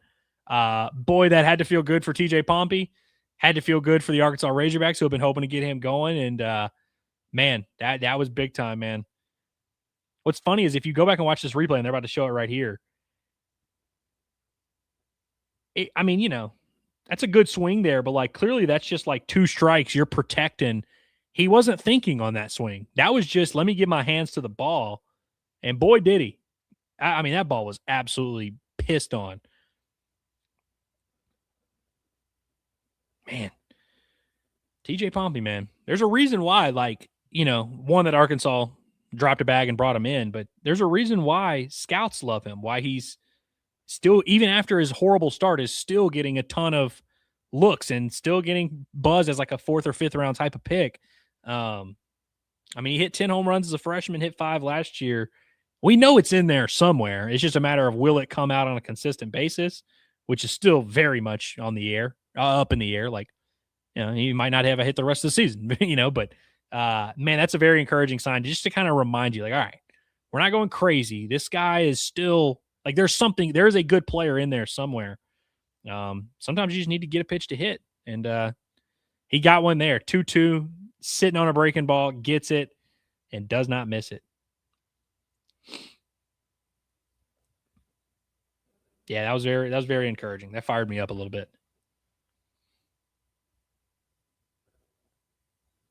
And then a 4-pitch walk to Damian Ruiz. Good stuff there.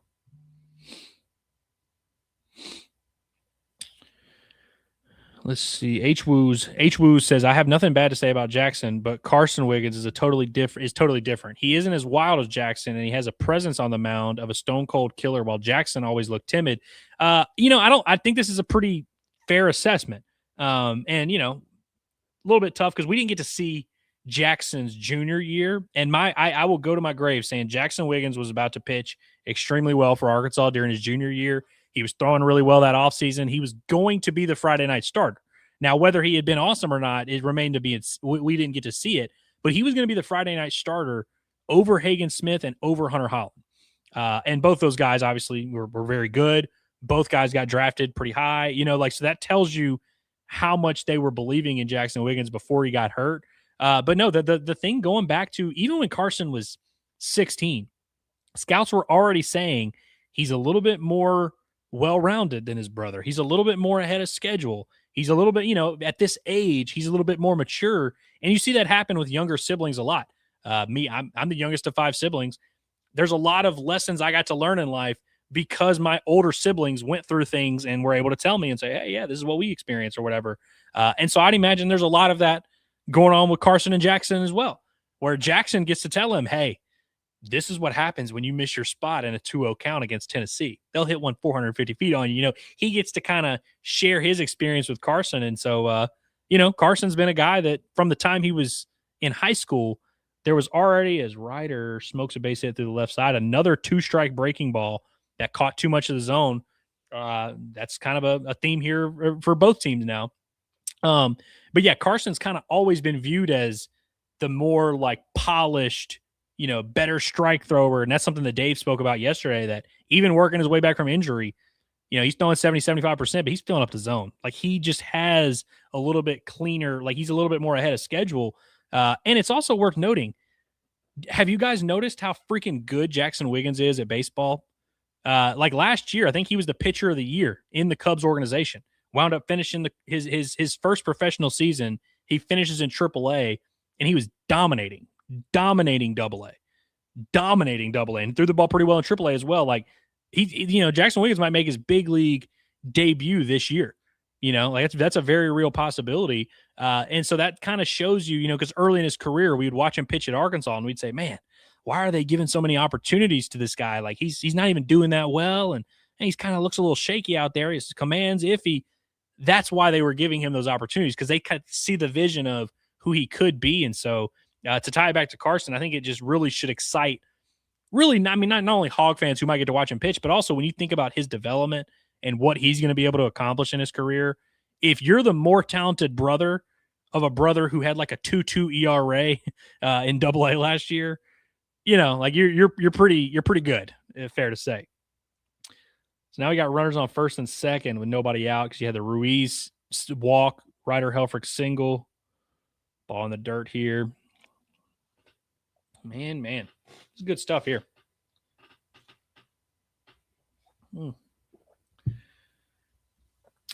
So now we're in the bottom of the fourth here. So there's a lot of outs to be had, but if Arkansas can go ahead and slap together a few more runs. Yeah, if we could slap together a few more runs, Arkansas would be, on track to get us out of here by 6 p.m. David wants to know what Connor Nolan's up to these days. I don't have the numbers in front of me, but Connor Nolan was in AAA last year as well, and he had a really good season, like just a really solid, filling up the strike zone, getting a ton of outs, not striking out a ton of dudes. It doesn't really do much of that, but, throw that 92-mile-an-hour sinker at the bottom of the zone, knows how to mix speeds, big, sturdy dude, can handle a heavy workload, had some like 7-8 inning starts. He threw the ball really well in AAA last year. Now he's not on, I don't believe, I haven't looked at the updated, I haven't checked every team's 40-man roster. I don't think he's on the Cubs 40-man roster. So usually when you're not on the 40-man roster, that means you're probably not making your debut that year. So I don't know if there's like plans to bring him up, but one injury away from, hey, we need a guy to start this random Thursday game. You're that guy. I think Connor Nolan fits that kind of criteria of a dude you might go to in that situation. And so good to see him, throwing the ball pretty well and, on a nice little trajectory.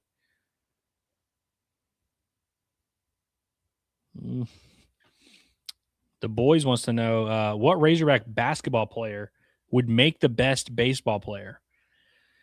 So DJ Wagner is one that just immediately comes to mind because, if you think about it, in basketball, he's not that big of a guy. In baseball, he's 6'4", 200. He would make Vahiva look kind of small. You know what I mean? Like he would be a big dude in baseball. I think he's also got some pretty good hands. I could see him playing some middle infield, kind of a long, rangy guy. I bet there's, you can get that swing worked out. You can maybe have some power there. Good athlete, good base runner. I think DJ would probably be a good baseball player.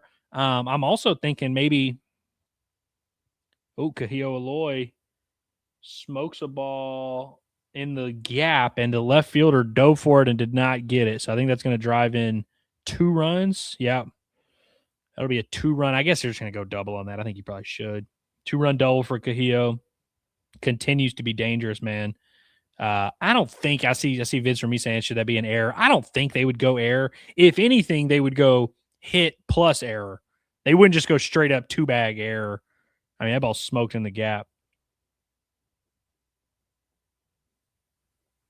Yeah, and he couldn't quite catch it on a dive. I think that's at the very least a hit plus an error, but probably just a straight up double. But no, David here says Billy. I was thinking about Billy in terms of like, could Billy be a left-handed pitcher? 6'6", kind of long, rangy, explosive guy. I feel like Billy, if we get him the right mechanics, Billy can probably be 95, 96 from the left side, comfortably speaking. So I think Billy is just a pitching prospect. If I just put him in a lab and had him throwing bullpens for a few years, I think we could work with something there. By the way, there's some basketball players on the baseball roster. Carson Wiggins, dude, the Wiggins boys, y'all want to know some hoopers? Go watch the Wiggins boys highlights from when they were at Roland. Now they were playing against, 5'10" white guys. It's fair to mention that. But dude, Carson was an outstanding basketball player at Roland. I think he was maybe even like all district or district MVP or something like that. Lob threat. Carson Wiggins had a 43-inch vertical, which Taylor Green had a 43-inch vertical and, is getting all the praise as he deservedly should. By the way, he's a freak. Those Wiggins boys are explosive. They are some athletes for sure. I see the voice says, I bet Micah Nuke can hoop.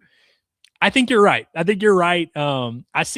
follow all these guys on Instagram, which I don't know if y'all are on Instagram much, but when you're on the Reels section of Instagram, if you're just scrolling, it'll pop up little things and it'll show you of the people you follow who is liking certain Reels. Our baseball boys like some of the most out-of-pocket Reels I've ever seen, but Micah New is always liking basketball stuff, I've noticed. So I think, and I'm trying to be careful with how I word this. If I were not live right now, I'd probably be wording this a little bit differently. I will just say that I think Micah New has been heavily inspired by Black culture. That is the way I'm going to word what I'm trying to say. Who else? Jordan Martin, who has not pitched yet for Arkansas this year. You guys will get to see him pitch at some point. I hope he's able to stick around at Arkansas. I think he's got a really bright future. Jordan Martin was an outstanding basketball player at the high school level as well. And so, I think there's a few basketball players. You know what I learned recently? Colin Fisher, Big Tuna, was a quarterback at Noble High School. And I couldn't find any actual video footage, and I looked for about 20 minutes actually, but I found some pictures. Colin Fisher was a pretty good left-handed quarterback, 6'3", 200, and I don't know at what point he quit football. I think he may have actually quit football before he got into his senior year, but was like a legit QB in high school. How about that? So next time you watch Big Tuna throw, just make sure you're watching a high-level, advanced, field general. Another reliever in here now, Jack Hill. Jack and Jill went up the hill. Jack Hill throwing a Reese Robinette. And he gives up a pretty hard hit fly ball, but it'll stop in center field. That'll get Cajillo up to center field. One thing I do think that the Arkansas baseball program doesn't get enough credit for. The strength coach, Hunter Bell, who's a young guy. He's been there for, I guess, 3 or 4 years now. One, I think he just does a tremendous job. Like, you can tell all these guys get stronger, but also just better athletes all around. Like, they do a lot. They train a lot of very explosive movements, not only in the weight room, but in just the facility of, doing dynamic stretching and things of that nature. And I think they target guys that they think have a little bit of that explosive athleticism. But, like, think about all these guys that when they come in and then when they leave, they all are just more dynamic overall people. Like Logan Maxwell was not, you watched him play last year. He's not like this crazy gaudy athlete or anything like that. He's not a big guy. Bring in a guy like that who's experienced and you give him a little bit more power, a little bit more speed, a little bit more quick twitch ability. All of a sudden, he's hitting 360 with 13 home runs in the SEC. Now, obviously, baseball is not a very physically just a who's stronger type of sport. But I do think there's a lot of value in the stuff they do to make these guys better athletes. Oh my goodness. We got a wild pitch that I don't think Kahio Aloy initially planned on advancing on. He was at third base. I don't think he initially planned to go home, but then the catcher could not find it, and while he was looking for it, kicked it to the backstop. And so at that point, you'll go ahead and take your run. That'll be the 8th Arkansas run. Gage Morrow wants to know what happened to Robinette's power. I think it's still in there. I think he hasn't hit a ton of balls in the air this year, frankly. I mean, he just hit one fairly well to center field, didn't get out. Okay. I'm trying to think. I feel like he hit a ball in Arlington that would have been a home run, but it was hit in a big ass ballpark. Robinette's not a guy that, last year when he had 3 home runs, not like a consistent power guy. I just don't think his swing, he doesn't really lift and launch that much, frankly. He's a big, strong guy, but his swing is not a very, he doesn't lift the ball a ton. But we know it's in there. And when he gets a hold of one, he reminds me a little bit like Jalen Battles in his career at Arkansas. His junior year, I think he hit 10 or 12 home runs. But his sophomore year, he hit 5 or 6. But we remember all 5 or 6 because he had the one against Louisiana Tech that was off the apartment building or whatever. We remember the one, the intro to this show, Battles, deep left field. When he would get a hold of one, it would be 450, but it's not necessarily something he's consistently doing. And I think Reese Robinette's kind of that way, where he might finish this year with 8 home runs, but they are going to all be 400-plus foot shots. And I think you'll see him get it going a little bit here from a power standpoint. He homered off Kate Anderson left on left in Omaha. So I don't think that just went away, Zach Stewart, by the way, smokes a base hit to right field. That's his second hit of the day, I believe. And he had a really hard hit ground ball to first base the first time. So that's a base hit to left field, base hit to right field. Good stuff from Zach Stewart. And yeah, Zach Stewart's a weird one, man, where I think Arkansas just got in on him at the right time where, he wasn't this super highly coveted transfer, despite the fact that he had played a ton and had put up some good numbers throughout his career at Missouri State. But I think coming off of his junior year where his numbers dipped off across the board, I think that scared away big league teams. And I think it also just kind of, took him off the radar of a lot of these top programs. So Arkansas really was able to just kind of swoop in and be like, hey, we got a spot for you. You want to come take it? And didn't really have a ton of competition, for Damian Ruiz, for TJ Pompey, you had to fight some dudes to get him. Even Micah New had some interest as well. Zach Stewart was just kind of one that Arkansas was able to just get, for nothing. Turned out to be a really nice pickup. I think regardless of whether or not he ends up in the everyday lineup or not, which at this point it's looking like he will, at the very least against righties, he's got to be in there. But certainly a valuable bat. And Dave was talking about him yesterday, said he feels like maybe just kind of giving him a new, fresh start has maybe re-energized him a little bit. Maybe he had, I won't say he lost his love for the game, but, he ends up not signing as a draft-eligible sophomore coming off a big year, and he had a lot of buzz that year. And then he comes back his junior year.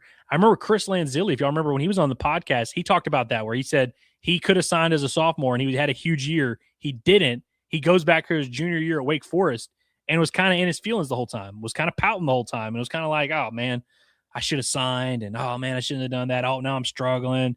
And it just kind of wears on you a little bit. And so coming to Arkansas really gave him a fresh start.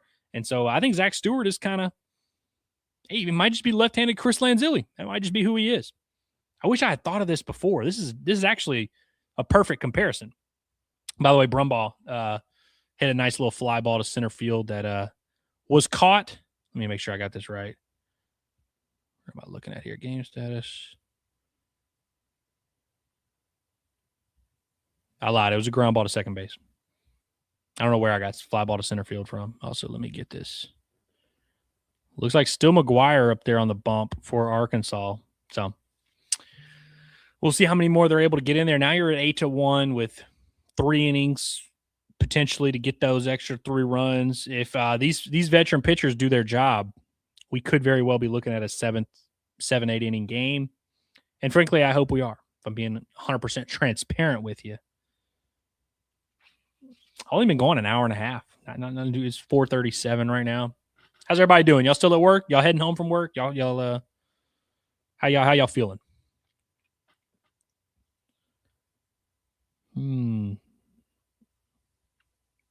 Seth says, Helfrich seems like he'd be that random white dude that comes off the bench and only shoots threes. Interesting. You know, Helfrich was a dirt bike enthusiast in his early days. Him and his family, dirt biking is huge in his family. Big motocross guys. Him and his brother Leighton, who also played college baseball, they were super into it. And I think Ryder even told me a couple years ago that he was thinking, like, there was a point in his life where he was like, this is what I'm going to do. Like, I'm going to go all in and I'm just going to be a motocross guy. Kept getting hurt. His mom didn't like that. And he wound up at baseball. And so as much as I'm worried about his durability and I'm like, man, he's really getting beat up behind home plate, probably better than the injuries he would have been suffering from dirt bike, motocross.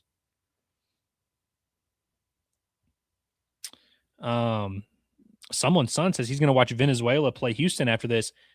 Check out Jax Biggers. Jax Biggers is going to be in the lineup for the Astros today. He got signed to a minor league deal not too long ago. Line drive to Micah New in center field. He catches that. But yeah, former shortstop for Arkansas, Jax Biggers, signed a minor league deal with the Astros a few months ago, and so he's been at spring training with them. But yeah, I believe he's hitting ninth today, playing second base. He's been getting in a little bit here and there at spring training. So yeah, be on the lookout for that. Also, Jose Altuve is going to play. He's not playing in this game today, I don't believe. But he is, on the Venezuelan national team, also on the Astros, as you might imagine.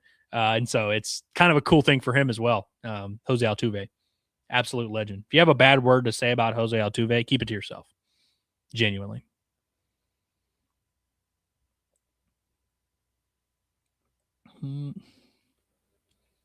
It's weird. Every now and then they'll pop up with the radar gun on TV, but like never. It's like once every 19 pitches. Early on, they were popping up a lot. And there goes 85. They just popped that up.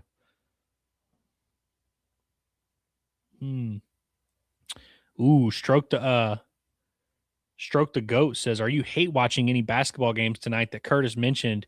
Yeah, so, I mean, I'm definitely hate watching Kentucky, and not even from a just, I hate Kentucky. But if Kentucky would lose, that would make things a lot easier, because then if Arkansas wins tomorrow, they'd be locked into a double bye. I'm pretty sure that's correct. I hope my math is correct there, because, yeah, I don't think Tennessee, if Arkansas and Tennessee had the same record, Arkansas gets a tiebreaker there. And so, yeah, if Kentucky loses, Arkansas would be fine, as long as they beat Texas, of course. And if Arkansas takes care of business, they're going to be fine no matter what. But I would really like to go into Saturday not worried about whether or not you're getting a double bye. So Kentucky losing to A&M, which A&M also should win that damn game. If you're A&M and you don't win tonight at home against Kentucky, that would be your 8th loss in the last 10, 12 games. I don't, that would be a tough one for me. But Kentucky finds a way. Kentucky wins games that they should not win. Just how it is, man.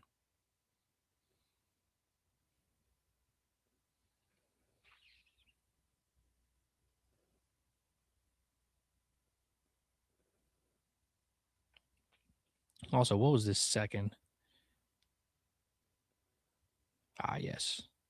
I did miss a Tate McGuire strikeout. And I also have a pretty good inkling that he's going to get out of this frame without allowing anything. Looking at a 2-2 count right now. Fly ball, center field, can of corn. Okay, so Tate McGuire, 3 up, 3 down in his second inning of work. That should probably do it for him as well. Good stuff. Get him back on track. Keep him ready. Keep him loose. He threw 25 pitches right here, so I'm good. I've seen what I need to see out of Tate McGuire. Would love to see Jackson Kershaw pitch this next inning for Arkansas. I don't know who else they have planned to throw today. I didn't see Kershaw down there in the bullpen when they showed earlier. Wouldn't hate seeing Joey Lorenzini throw. In fact, maybe that's who I want to throw. Lorenzini or Kershaw. Kershaw's been on the pod, so he's a friend of the pod officially. Lorenzini pretty much is a friend of the pod because I'm boys with his dad.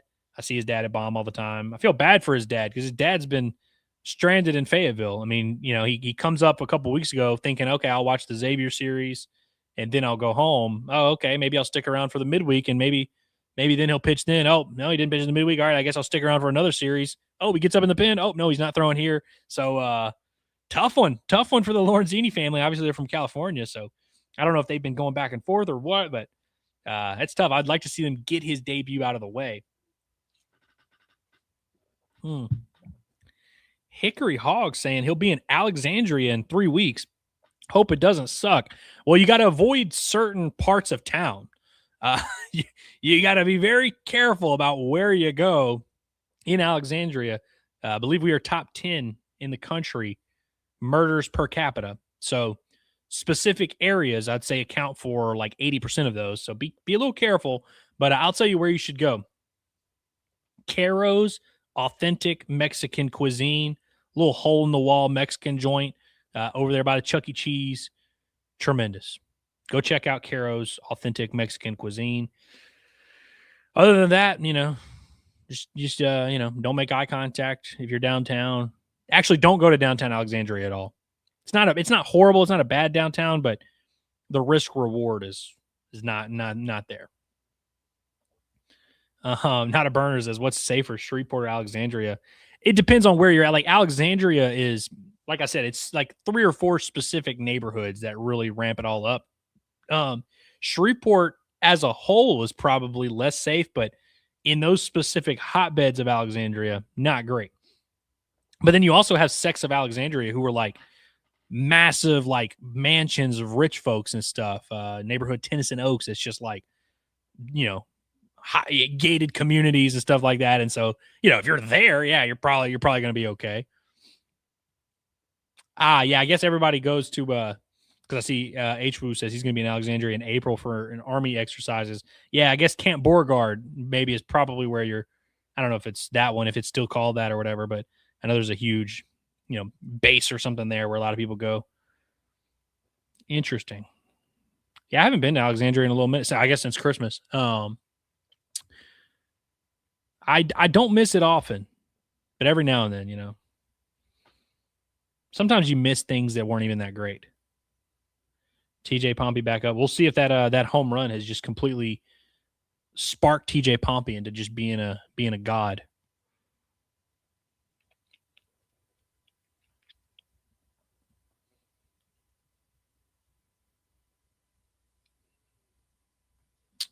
Dude's throwing 96. Who the hell Oral Roberts out here that's throwing 96? What are we doing here? This is not what we're supposed to see on Tuesdays.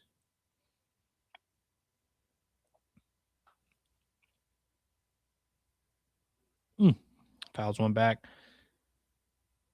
Vince from me says, Andrew, did you enjoy your time at LA Tech? I enjoyed my time there. Yeah, I liked LA Tech. It's a very it's like, honestly, I always tell people it's like a smaller Fayetteville, honestly, because it kind of has that small town feel, but obviously it's a college town, so there's a lot of young folks there.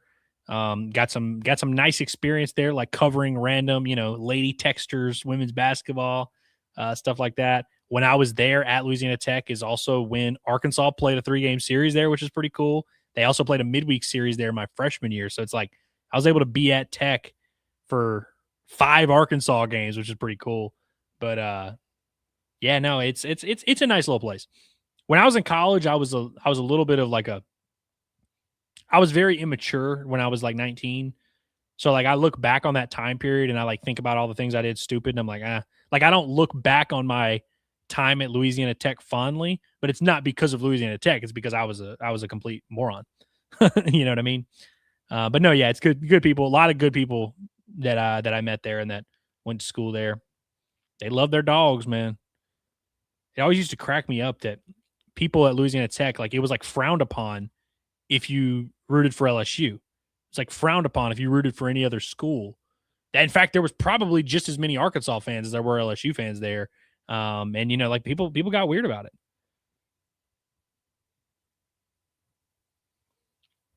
Pompey ended up getting walked, by the way, in case anyone was curious about the baseball game where we're sitting here watching, and Damian Ruiz absolutely smokes a single right up the middle.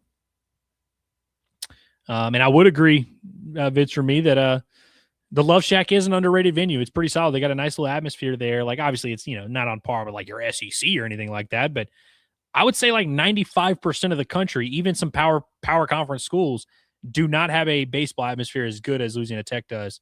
And there was a tornado that knocked it down while I was there. So made us a little bit more appreciative. I feel like it went up a level after the tornado. And yes, I was at that Jalen Battles bomb home run game. He actually hit it off of a young man that I am Eskimo brothers with. So I was thrilled to see that ball fly over the fence. That was awesome. Okay, so you got runners on first and second, nobody out for Ryder Helfrich. Arkansas really needs to go ahead and add at least a couple runs here, maybe at least one.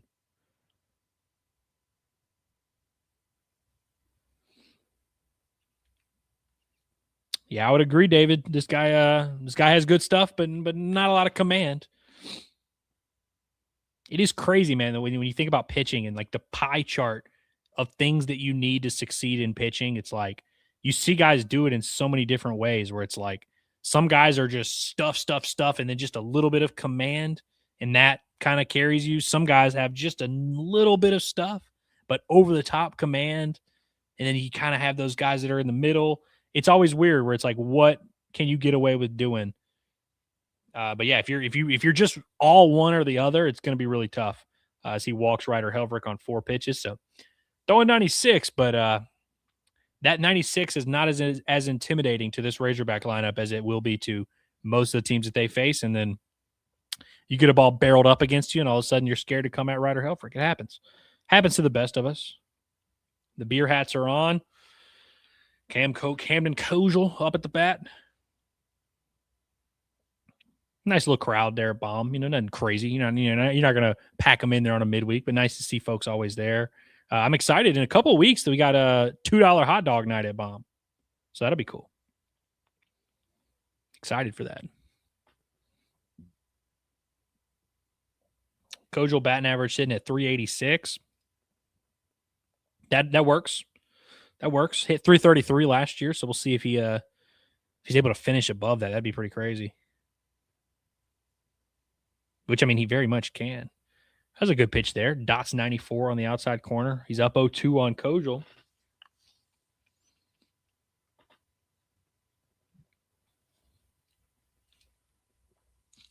I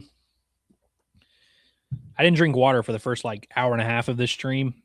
And then once I noticed it, I'm like, oh, God. Oof. Punches Kojal out with 95. That was a good pitch. Out of nowhere. Didn't even have really any of his pitches close to the zone against Helfrich, and then just faces Kojal and just dots 3 pitches, throws 2 fastballs on the outside edge, then goes up and in with the fastball. Wasn't over the heart of the plate either, so it was like a tough pitch to get a look at. One thing, obviously, when we're watching our team, we're adamant of kind of making sure they're doing the right things and all that. One thing that you got to understand about this here game we play is if a pitcher has pretty good stuff and he executes it well, you're kind of screwed. Every now and then you'll see guys, kind of have that 2-strike approach, and they're able to kind of poke a well-executed slider over the first baseman's head for a single or something like that. There are examples, but big picture, if you face a guy that has good stuff and he's dotting his pitches, it's going to be really hard to string together base runners. You might be able to get them every now and then, which is why I know everybody hates home runs and thinks it sucks to be dependent on home runs. It's just a more sustainable way to score against high-level pitching. It just is.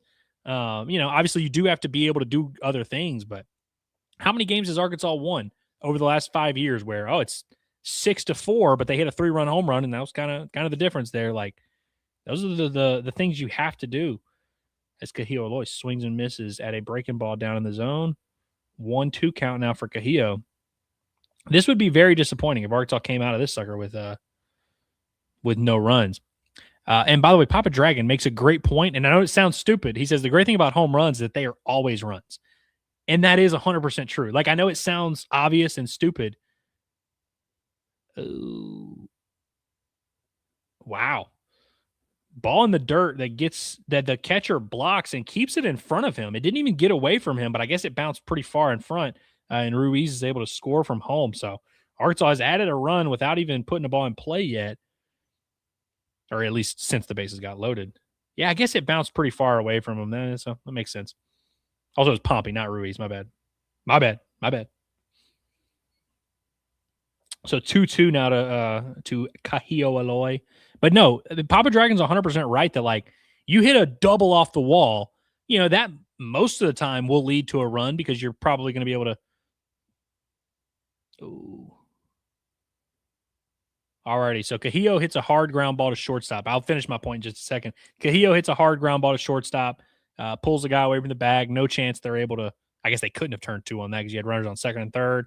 Ends up being a ground out, but that'll get a run home. We'll take that 10-1.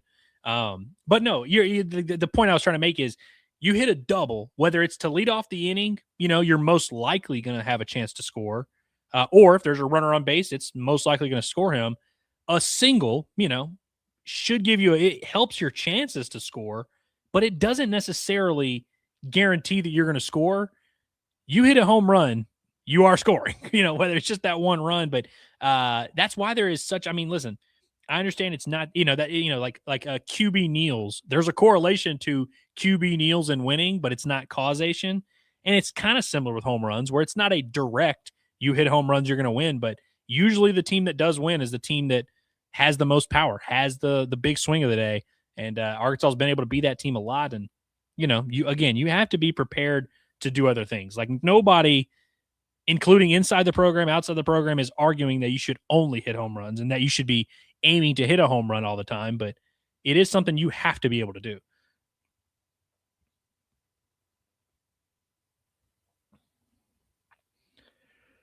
Okay, so now I guess you've got a runner at second and 2 outs still for Big Country.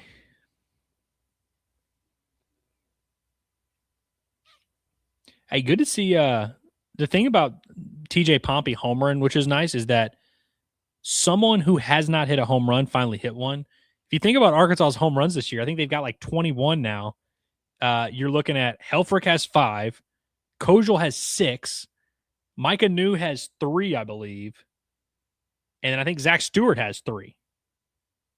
I don't know if anyone else has hit one. Am I missing somebody?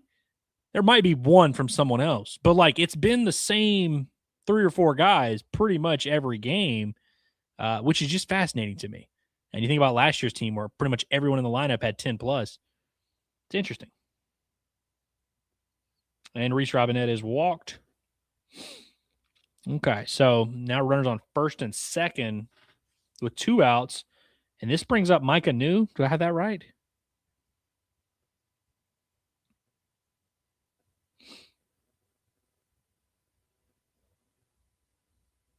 Mm-hmm.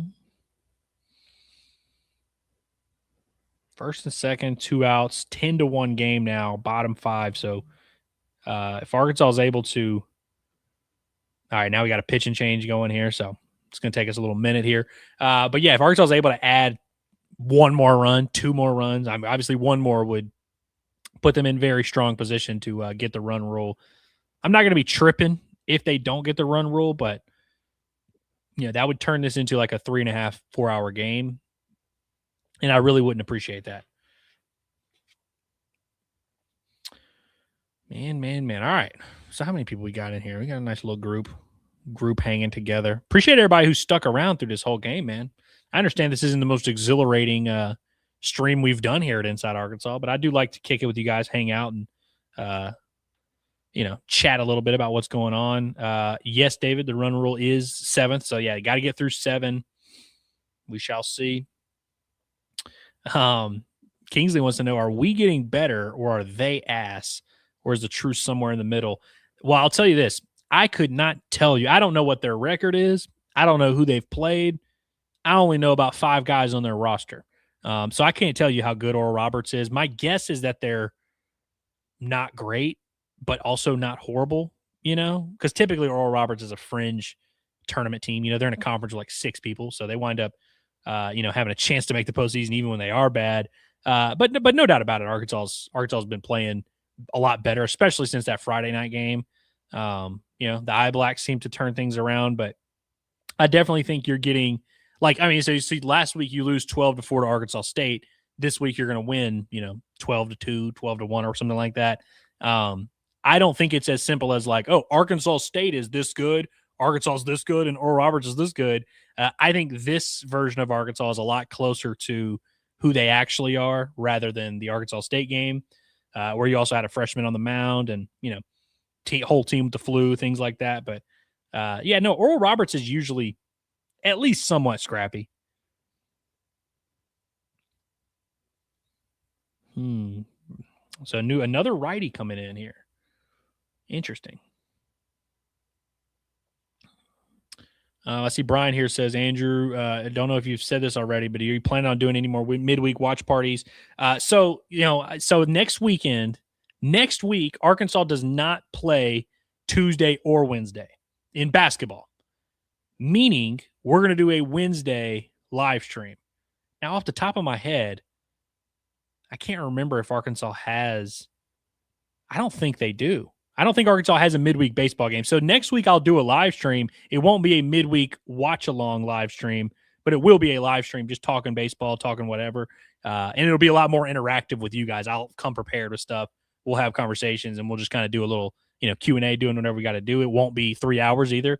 But so next week we're going to do one, and it won't be during a game. But moving forward every day from here, they will all be on Wednesdays, these live streams, because Arkansas will not be playing basketball. Usually, if they weren't playing basketball tomorrow, we'd be doing this tomorrow. But so now that they're not going to be playing basketball on Wednesdays, that's where this stream will move to. There will be a couple weeks where that does include a midweek game. So we'll have a couple more of these little watch parties, and maybe I'll get bored and decide to do a couple more. Maybe on Sundays of series, I might start doing some stuff like that. But no, I have enjoyed this. And also, it's it's baseball in early March, and so obviously, I'm not expecting this to be one of our streams that has 900 people on them at all times throughout the entire thing. But something for the hardcores. Micah New hits a fly ball that is going to get caught in left center field, and that will be the end of that inning. So Arkansas leaves the 5th inning up 10-1. They got 11 hits, and so. We move on to the 6th now. Let's see who we got coming in here. Oh, Jackson Kershaw is your new pitcher for the Arkansas Razorbacks. So excited to see the Oklahoma transfer get his first appearance at Baum and first appearance since opening weekend in Arlington. And in that opening weekend in Arlington, he was very good in the first inning. They tried to bring him back out for a second, and it did not go well. And Tate McGuire had to come in and save his ass from giving up a couple more runs. But so we'll see if he I'd love to see him just go one inning here. One inning, take care of business. Cool, 15 pitches, something like that, similar to what McIlvain did. Get him out of there ready for the weekend. Keep him solid. I've compared Kershaw to Fouch a lot. One, just because they're big, tall, right-handed donkeys that throw hard. So there's that comparison. But you remember how Arkansas used Christian Fouch the last couple of years? They never stretched him out. You never saw Christian Fouch going 3 1/3. You never saw him going 4 innings or anything like that. And we never even really considered it. It was always like, can you get these 2 outs here? Maybe give us 4 outs. We'll bring you in runners on first and second with 1 out, and you'll get these 2, and then maybe the next inning or something like that. But that was kind of the sweet spot of 3 to 5 outs was quarter of the range for him. I think they should do that with Kershaw as well, especially since he's a sophomore. And so if you start him off, let's say he pitches his entire sophomore year doing 1 to 2 inning outings, and he's outstanding at it. Well, then next year going into his junior year, he goes to the Cape, gets some summer work, comes back this fall. Then you can maybe say, okay, let's stretch him out and let's build him up a little bit. But I think you start small, give him a high leverage role where he's getting 2 to 4 outs a weekend. And I think he can be really good in that role, especially against righties. Really solid. But I see Butcher Boy, my boy Butcher Boy, says, just popped in to tell Andrew Cena's music just hit at Baum. Yeah, that is Jackson Kershaw's walk-up song. So if you're hearing John Cena spitting bars, that means Jackson Kershaw's getting ready to throw some dots up on the plate. And let's hope he's recovered fully from his illness. But yeah, Jackson Kershaw's a stud, man. If you haven't already, when you get done with this one, go back and listen to when I had Kershaw on the pod in the offseason. I think you'll like him, like his personality, and it'll be easier to cheer for him a little bit. From Little Rock, Dave admitted they probably should have recruited him out of high school, pitched a little bit for OU last year, and now seems like he's on a nice little trajectory.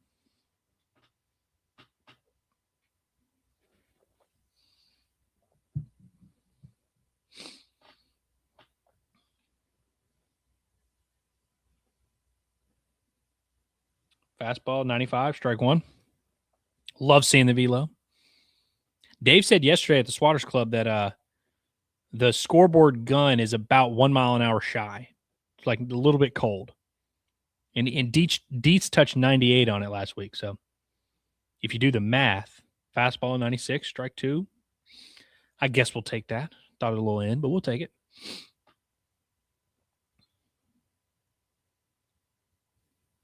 Let's go slider back foot. Like that? Nope, let's just go fastball, swing and miss, strike three. I like it. Well located too. You know, not much. Even if he makes contact with that pitch, probably not going to do a ton with it. Okay, so 3 pitches, 1 out.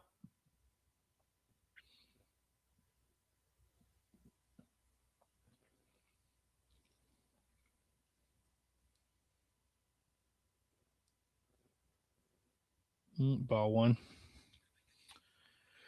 Y'all like the stirrups look? How you feel about that? It's a big old dude wearing some stirrups out there, man.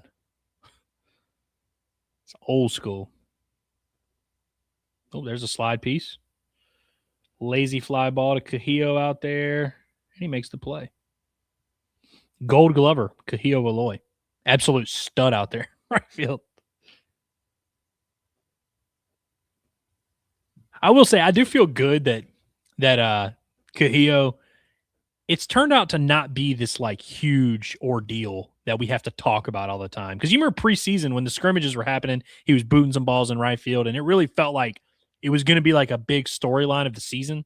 You know, Cahillo Aloy in right field, and he's certainly not like this miraculous fielder out there or anything like that. But I'm glad that he's settled into where it's like at least, hey, ball hit right to him. You know he's going to catch it, and then every now and then, he'll make a nice little throw. Oof. Couple good breaking balls to start this AB from Kersher. Gets a swing and miss on both of them.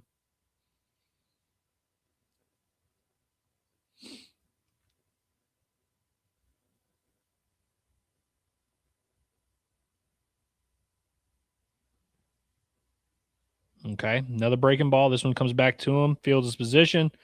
Great work. Great work from Jackson Kersher, who tosses a perfect 6th inning, picks up a strikeout. That'll do. 8 pitches, easy work.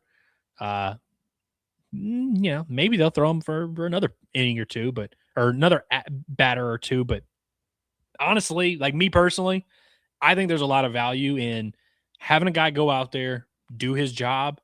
You get him out when everything's good. He gets to go home feeling like he did good, and he did do good.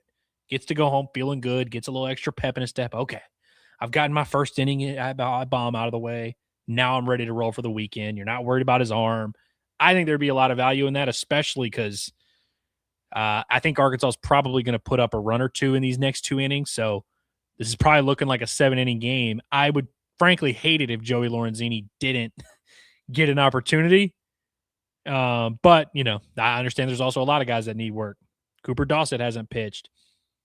Who else hasn't pitched? McIlvain, McGuire, Kersher all through. Coyle hasn't thrown in a few days. Eves threw over the weekend. He's probably good. Doesn't need to throw. Get Lorenzini an inning. Are we all on the same page? Like, just get Lorenzini an inning. Like, what's the holdup? You're not redshirting him. Like, you're going to use him. Go ahead and start using him. All righty. Let's see. Not a burner says, AE, after a few years of the pitch clock, how do you feel about it? I freaking love it. Is that a hot take to say that I love the pitch clock?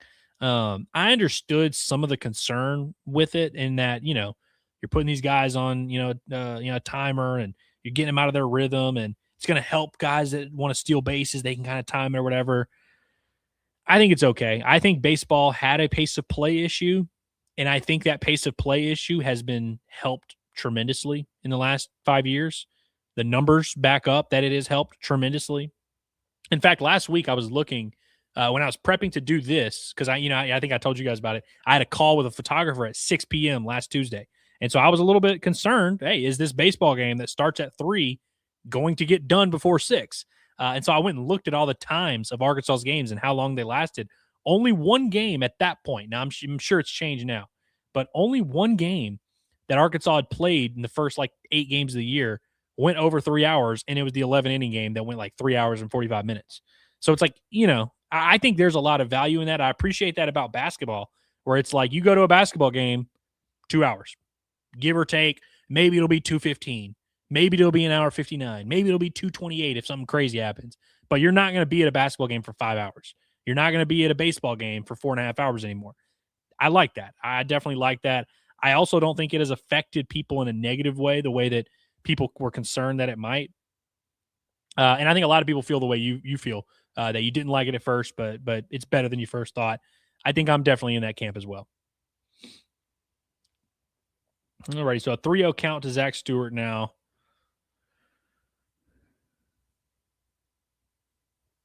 (3-1) now. A lot of righties. They started Farrell, the lefty, on the mound. We have not seen Luke Williams yet. And I don't know if we will. A lot of righties. Another hard hit ball for Zach Stewart. This one goes off the glove of the second baseman.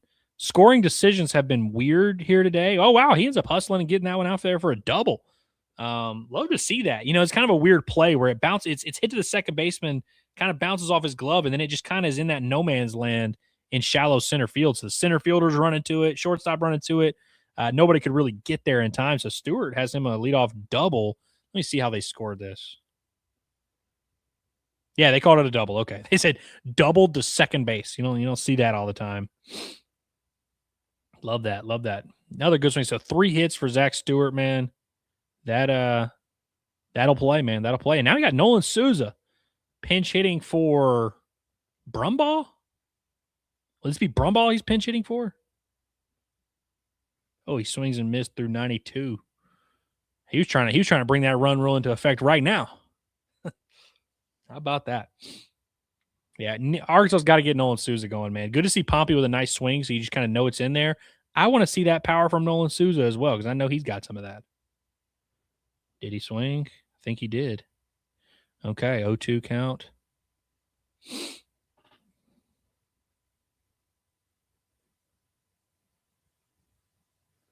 So I wonder if Souza's going to play short, or maybe they move Pompey over to short and have Souza play third. That could happen. That's happened before this year. Ooh. Souza gets rung up on a ball that I didn't think was a strike. It was kind of wrapped. It was a backdoor breaking ball that kind of wrapped around the zone. I guess the frame job probably got him there. So 3-pitch strikeout for Nolan Souza. Runner on second. We got to get a ball through the right side there. Now TJ Pompey, who's walked in his last AB, so he's had 2 good ABs in a row. Swings and misses at a breaking ball in the dirt. It is kind of crazy how often with TJ Pompey it is as simple as, was the pitch you swung at a pitch you should have swung at? And then was the pitch you took a pitch that you should have swung at as well? Like, if that answer is if he's swinging at the right pitches, it usually is okay. But so often this year, he's swinging at pitches out. He's expanding the zone, getting himself out, taking breaking balls right down the middle in 2 strike counts, and just kind of making the wrong swing decision.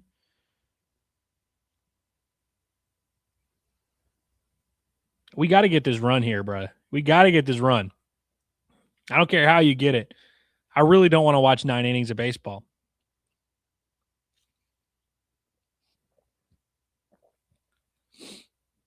Okay, looking at a 2-1 count now. 3-1 count.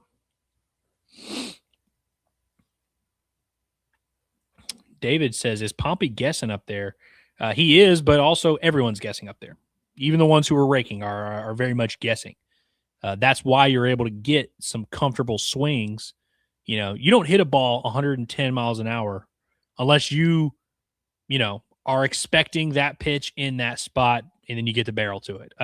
So everyone's guessing to an extent, but of course you got to be prepared to, if I'm guessing fastball and they throw a breaking ball, you got to be able to adjust, and the best hitters are able to. But yeah, he definitely is guessing, but everyone's guessing. And then sometimes you just expand the zone and swing at pitches you're not supposed to swing at. I don't know if he saw a strike in that at-bat. I think he just got thrown 6 balls and somehow struck out.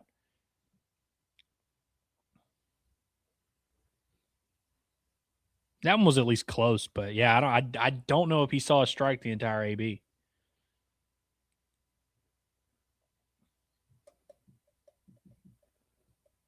All right, Christian Turner getting a pinch hit AB here. Would really appreciate. Christian Turner's a nice player too. I'd like to see him get some opportunities, get some things going, kind of give you another option down there. But really would appreciate someone driving in that run. That would be sick.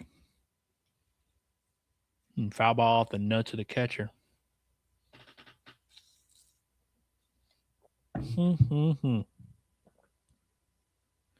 What time is it here? 5:13. I mean, I'm not going to say anything because I don't want to jinx everything going on, but we were on track to maybe get out of here pretty quickly. And now it's looking like we're not going to get out of here pretty quickly. I'll just say that. Another 96-mile-an-hour fastball. Who are these dudes? Why does Oral Roberts have a bunch of mid-90s power arms thrown on Tuesday? Like maybe this is me. Maybe these are just like their midweek closers. Or they're like their weekend closers that they're just getting some work too. But damn. And then just throws in a beautiful, beautiful changeup. Gets a swing and miss. Jeez. Right, try to get a freshman little AB to just get him hot a little bit, get him going. All of a sudden, it's like 96 and 86. Jeez.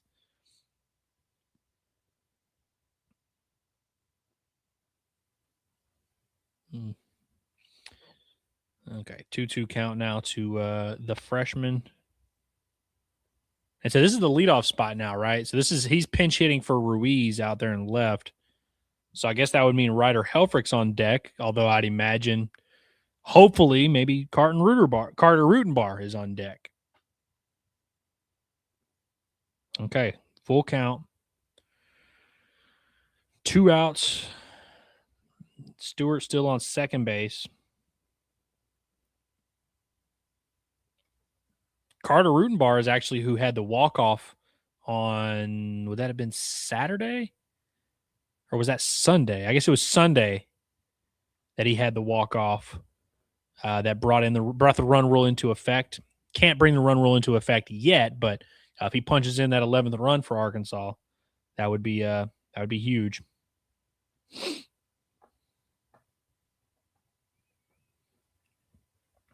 (3-2) to Christian Turner coming our way here in just a second.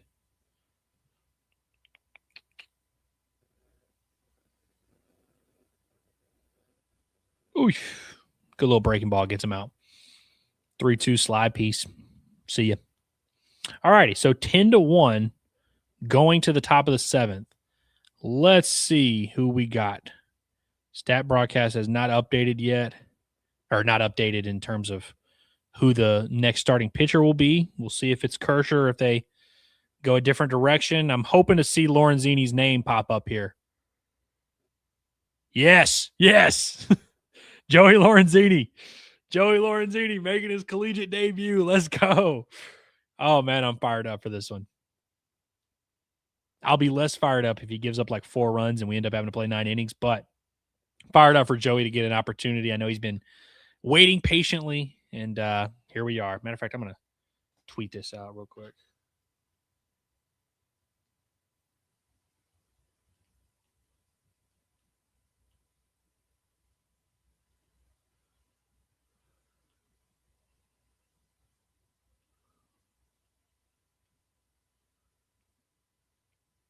Love it. Okay.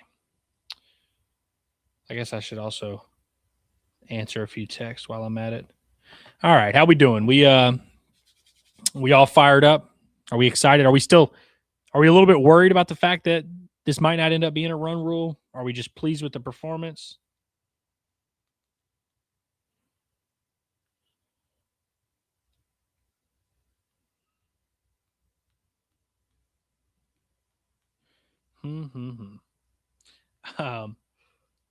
Hillary texted me and she was like, "I don't see your." She made this really cool. Have y'all heard of needlepoint? Are y'all familiar with needlepoint?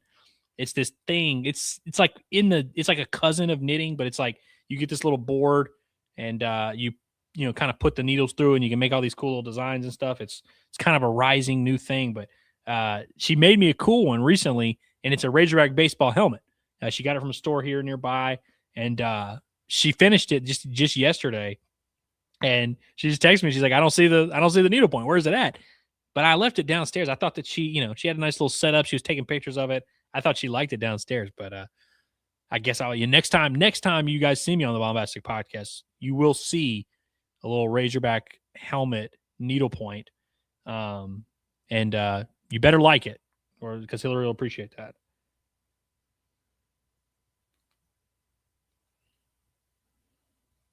All righty.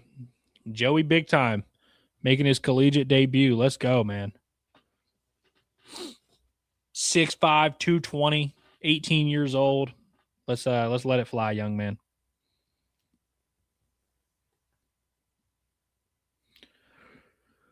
All righty. Shout out to our boy, Those Band Geeks, says, pause watching the game to stop and say hi. Hope y'all doing well and hope everyone watching likes and subs. Going to finish the game out now. Peace. Love to see that. Love to see that. Let's see. Oh, first pitch that Joey throws is a ball. Second looks like a ball. Throwing 93.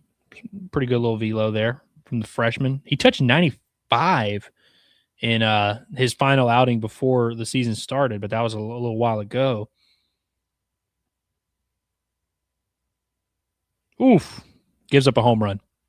2-0. Has to give him with the fastball, and the first strike he throws of his college career hit over the fence. Shout out to Cole Dudding for Oral Roberts. Gets on the board. No big deal. Genuinely no big deal, Joey. Just go back out there, fill up the zone. Don't fall behind 2-0, and let's get some outs. Solos ain't going to beat you in a 10-1 game. We can live with the solo home run. We just can't live with, a walk, a double, a walk, a hit by pitch, and then a home run. That's what we can't have. Lock in, get these 3 outs, you'll be good. Yeah, when you fall behind 2-0, man. You fall behind 2-0 and you have to throw a fastball down the middle. Not great. And that's what happens. So, lesson learned. All righty. Good fastball right there to get him a strike. 1-1 count now. I have no clue where we're at in the Oral Roberts lineup, low-key.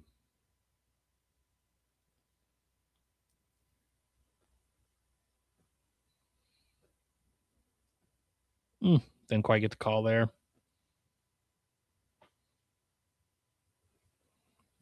And this is also, it's obviously Joey's not super sharp right now. This is also why it's cool to have these opportunities.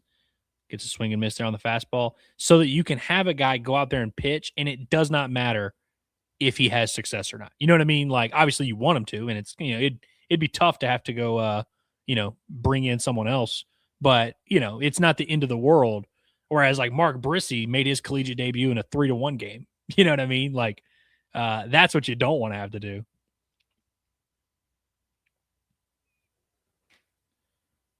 All right. 3-2 count here. We'll see if our boy can come back here with a strike. Yeah, it does look like Rutenbar back there behind the plate. So freshman to freshman action here. And it looks like he walked him. So, all righty. We'll see if he can hunker down here, man. Some good experience though. But again, this is what you want these guys to have to go through. And I see Alexander Peck there at first base. So they got all the freshmen in. Where is Souza at? Is he playing short?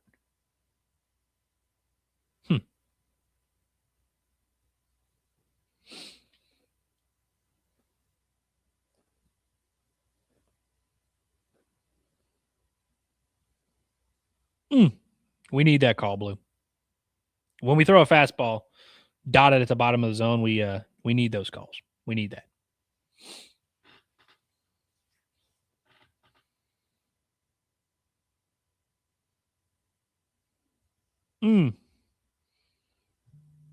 That's a base hit that I think is going to get into right field there. So probably going to get a mound visit here just to kind of calm him down, make sure he's good. That ball wasn't hit nearly as hard, and it really wasn't even that bad of a pitch, kind of fastball, lower half. Just a nice little piece of hitting there. But we'll see if they come out, just kind of let him catch his breath, breathe a little bit. He'll be a better man for it if he can come back and get these 3 outs without it going awry too bad. Left-on-left matchup will help, and they did not go mound visit. So, and then tells you they trust him a little bit. Breaking ball, fouled off. Like it. I like it. Nice to see it. So now we're back to the leadoff spot. Tanaka, their leadoff center fielder, who's got a couple hits today. Probably nice to see a lefty in this situation, though. And if Joey's going to wind up having a real role for this team on the weekend, it's probably going to be to get some left-handed hitters out. So why not go ahead and just show us what you got? Another breaking ball, also fouled away. All right, let's go ahead and bury one here, kid. Let's expand the strike zone just a little bit.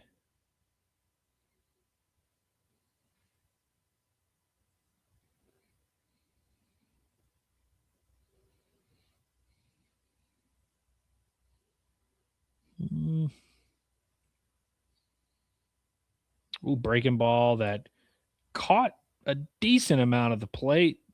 Ends up being fouled off as well. This one went to left field.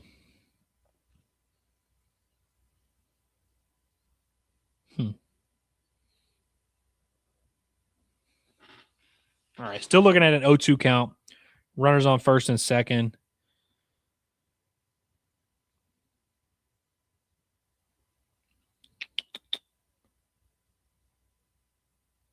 All righty. Goes to the fastball, gets a pop-up. That will be caught in left field like that. Christian Turner makes the play. Okay, very important first out. Very important first out. Should get him a nice little exhale there, and that's nice. Especially with those runners not being able to move up, too. So you still got first and second, 1 out.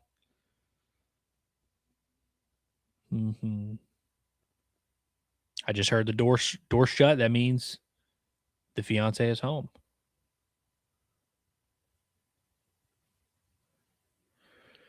All righty. Another right-hander up at the plate.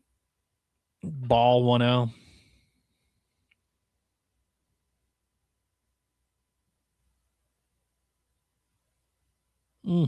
Yanks breaking ball a little bit. 2-0 count. A little bit of a danger spot here. 2-0 is where he got hurt to start this inning. Boy, you're getting thrown. I mean, I know this isn't a high leverage situation, but this is right into it, man. You give up a home run, so you have to battle some adversity. You issue a walk, you get a little base hit to center. Now you're having to work from the stretch. Like this is good experience for him. He, throws a really nice pitch right there to get a strike on the inside corner. Gets the count back 2-1.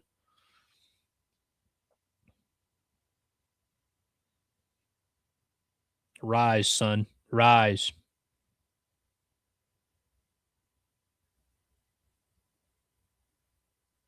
Fastball fouled back. Oh, no, it's fouled into the field of play, and TJ Pompey. Oh, my gosh. TJ Pompey makes the play for the out. He held on to the ball despite Alexander Peck coming over from first base looking like a safety. That might be targeting, honestly. That might be targeting. We might have to look at that. Peck just absolutely smoked Pompey, bro. Who held on for the it wasn't too bad. But yeah, Peck, I don't know if there just was no communication or whatever, and Peck is not used to playing in the first in the infield, but he's laughing it off a little bit. But I'm glad Pompey was able to hang on, man. Pompey's a big dude. He took that hit like a champ. We might have to get Pompey catching passes over the middle for Ryan Silverfield this year, man. That was impressive. Okay, so an important second out for Joey Lorenzini as well. Doesn't quite get the call. Fastball outside. I wonder if they're letting Rutenbar call pitches right now. You know, we know Arkansas's catchers do that. A little bit different when it's Ryder Helfrich versus a freshman who's catching like his third collegiate inning, but I'm sure they're signaling in some, especially with runners on. Okay, quickly goes 2-0. So another danger spot here. Right-handed hitter at the plate, 3-hole, 2-0 count, 2 runners on. All righty. You got to execute right here, man. You got to be careful and execute. Ooh, fastball. Pompey does a good job. All right. Fastball hit pretty hard to third base, but Pompey makes the play, throws the tag on the runner who's out there. So Joey Lorenzini completes his first career inning, just allowing the 1 run. Had to battle a little bit, had to dig deep. Hey, no problem. No problem. Solo home run's not going to beat you when you're up 10-1. So we move to the bottom of the 7th, and will this be the final inning for the Razorbacks? Should be Carter Rutenbar leading off because he came in to pinch hit for Helfrich, or came in to play defense for Helfrich. So I guess let me pull this up real quick. So you've got, Rutenbar, Kojal, Aloy due up. And then I'm trying to think. After Aloy, who was after Aloy? Would that be then back to like Zach Stewart's spot in the lineup? Micah New? Get into that range a little bit. Oh, man. I'm really glad that Pompey was able to hold on to that ball at third. Because if not, that was going to be a disaster. Now, they might have actually already done the infield fly thing. I don't have the volume on, so I really don't know. But, man, that would have been tough. But, Lorenzini, he battled. He was able to get back in there. Certainly wasn't his sharpest stuff. Like, you're going to see better, more crisp outings from Joey Lorenzini. But, I'd imagine battling some nerves. He's kind of anxious a little bit. Been waiting to get on the mound. Thought he was getting in a couple weeks ago. Thought he was getting in Sunday. And so I bet it felt good to just get out there and actually throw. And now he's got some experience, man. I like it. 10-2 game. I say we just get a quick little walk and a home run and just call it a day. What say you? You like that? I'd be all about it. Another right-handed reliever coming in, Cash Ferris. What's his numbers looking like on the year? Ferris, 3 1/3, 3 earned runs this year, 3 Ks, 6 hits. Whatevs. I see Daniel Shee tweets coming through. Alexander Peck just trucked TJ Pompey. By the way, y'all know, do y'all remember in the fall? I feel bad actually a little bit about this. So I went to they had a couple open scrimmages in the fall, and I noticed that there was somebody whistling really loudly, like consistent, every now and then would just do these whistles. And I couldn't really figure out why they were doing the whistling or what the timing of it was or any of that. But I just tweeted out, I was like, hey, there's someone at Baum who's like trying to make like loud whistles a thing. And we just need to come together as a community and not allow this to happen. And as soon as I did it, a lot of people agreed with me because a lot of people were at Baum and were like, yeah, this sucks. This is horrible. But then I had a few people who were coming at me and they were like, actually it's Alexander Peck's dad and he's just trying to be a good father and support his son. And I'm like, okay, like fair enough. I didn't know it was his father. Like I didn't know who it was. I just heard it. We could all hear it and we all hated it. All good. Like I get that. And so I felt a little bit bad, but at the same time, it's like, I mean, come on, you got to be respectful of the people around you a little bit. And it was like, we don't want it to turn into like a Vandy whistler type of thing. But I saw David asking who Alexander Peck was. Freshman infielder who had a pretty good fall and has gotten some ABs for Arkansas here recently. Yeah, I think he got his first career hit on Sunday in a pinch hit opportunity. Got a pinch hit against TCU in Arlington. They kind of like his right-handed bat. They think he can swing it a little bit. Big, athletic kid as well. He's better at third base than he is at first base. He's trying to learn first base a little bit, as you can see. Still trying to learn it a little bit, but he's a really solid bat that they think could have a chance to be pretty good for them. And I hope I did not offend his father by shaming his whistling at Baum-Walker. All right, so we had Rutenbar grounds out to, I believe, first base, and now we got Kojal up there. Takes a couple balls. What time is it now? 5:30? Yeah, it's going to end up going until 6, man. That's crazy. At least 6.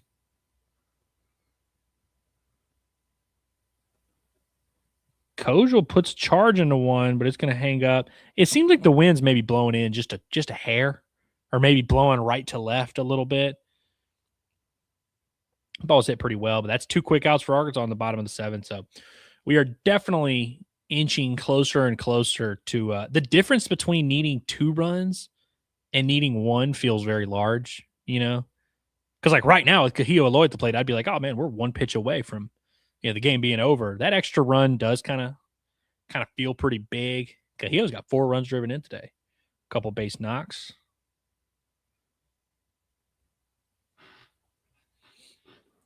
Mm-hmm. Oh man.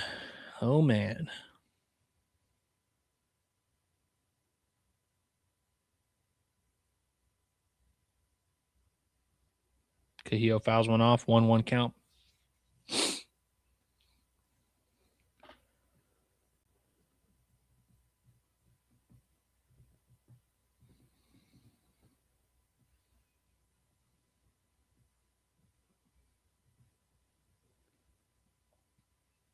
The pace of play is drastically slowed down, I feel like.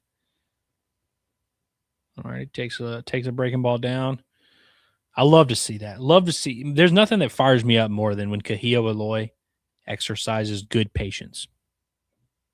You don't see it all the time, We didn't see it a lot last year. I love seeing him take some of these pitches that are like pitcher's pitches. And he fouls off a fastball there.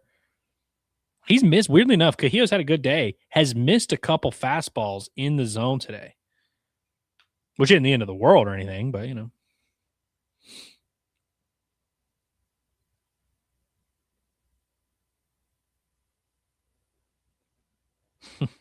Yeah, that's right, David. Just not trying to do too much, Oh, and he dropped third strike that he beats out. No, does not beat out. Sorry, that the guy throws to first base. So, okay, that's the end of the 7th inning. We are going to take a quick programming break. It won't take me too long. Just a quick little 7th inning stretch here. Be back in just a few.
Okay, we back.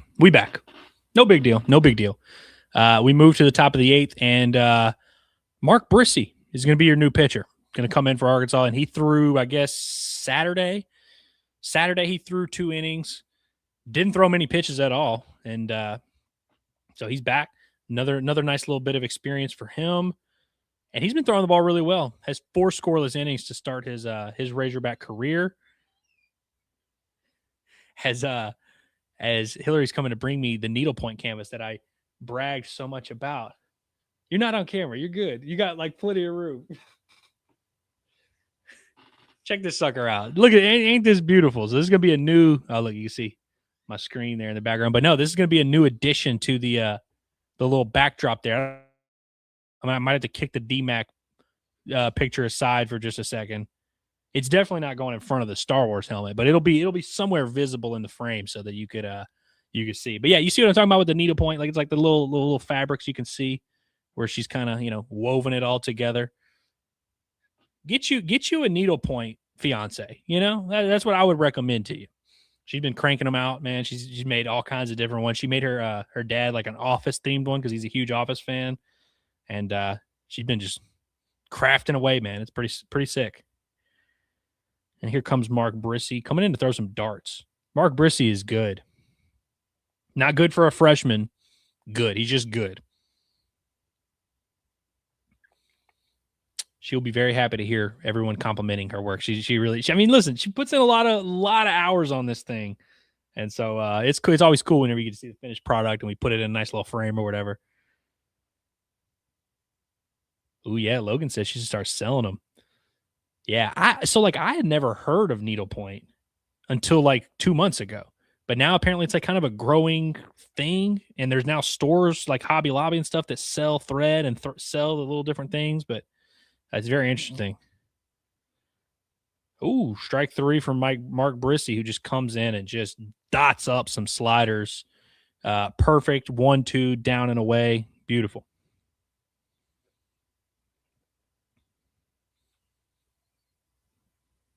Oh, Mark Brissy. He's Arkansas now. Throwing them blue-collar breakers, man. Them Batesville breakers. Love to see it.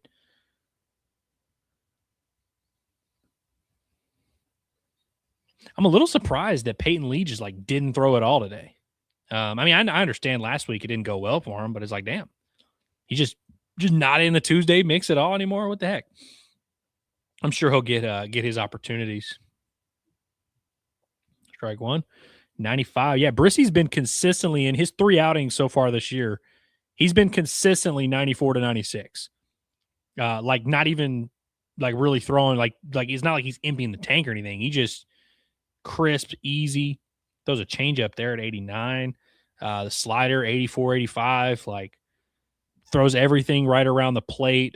One of the more like in terms of freshman pitchers that have come through here lately, I wouldn't say he's like, I'm not saying he's like, better than Hagen as a freshman or anything like that, but like he's one of the more, I would say like mature and advanced freshmen as he just punches out. I couldn't tell if that was a slider or the changeup. I think it might have been a little backdoor slider. They just caught the outside edge there to the lefty. But just really knows how to pitch, knows how to fill up the zone, mixes speeds. You don't really see freshmen that, consistent. I see Gabe Gackle talking on the screen. I don't know what he's talking about. Perhaps Mark Brissy. Oh, he just hit someone right in the back.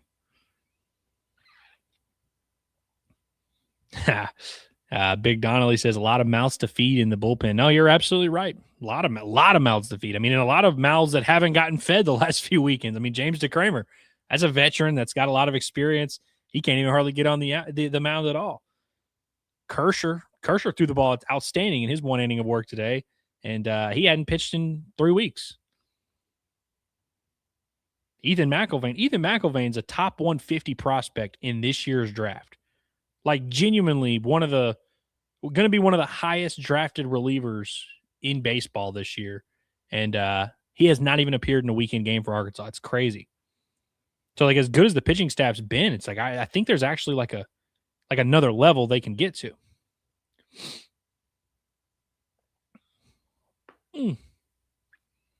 Brissy falls behind 2-0.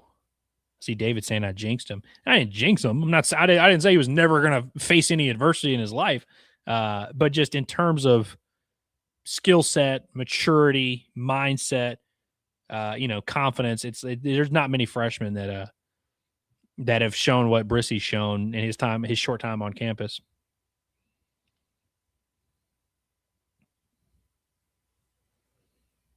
Another good, well-located fastball, 2-2. Get back in the count a little bit. Now I'm at the point where it's like, do you even really want the run rule? Because now you could get another inning of experience. Oh, blue. Thought we had 95 right on the black there for strike 3. Runs at 3-2.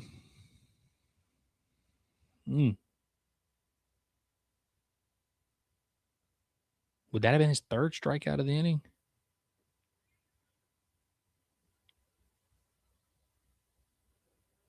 Okay, there we go. 94 on the black. That'll be the third strike. Okay, so 3 strikeouts in the inning for Brissy, who took a momentary break from his strikeouts to hit a guy in the back. And, good. Another 5th scoreless inning of the season for Mark Brissy. The freshman looks good, man.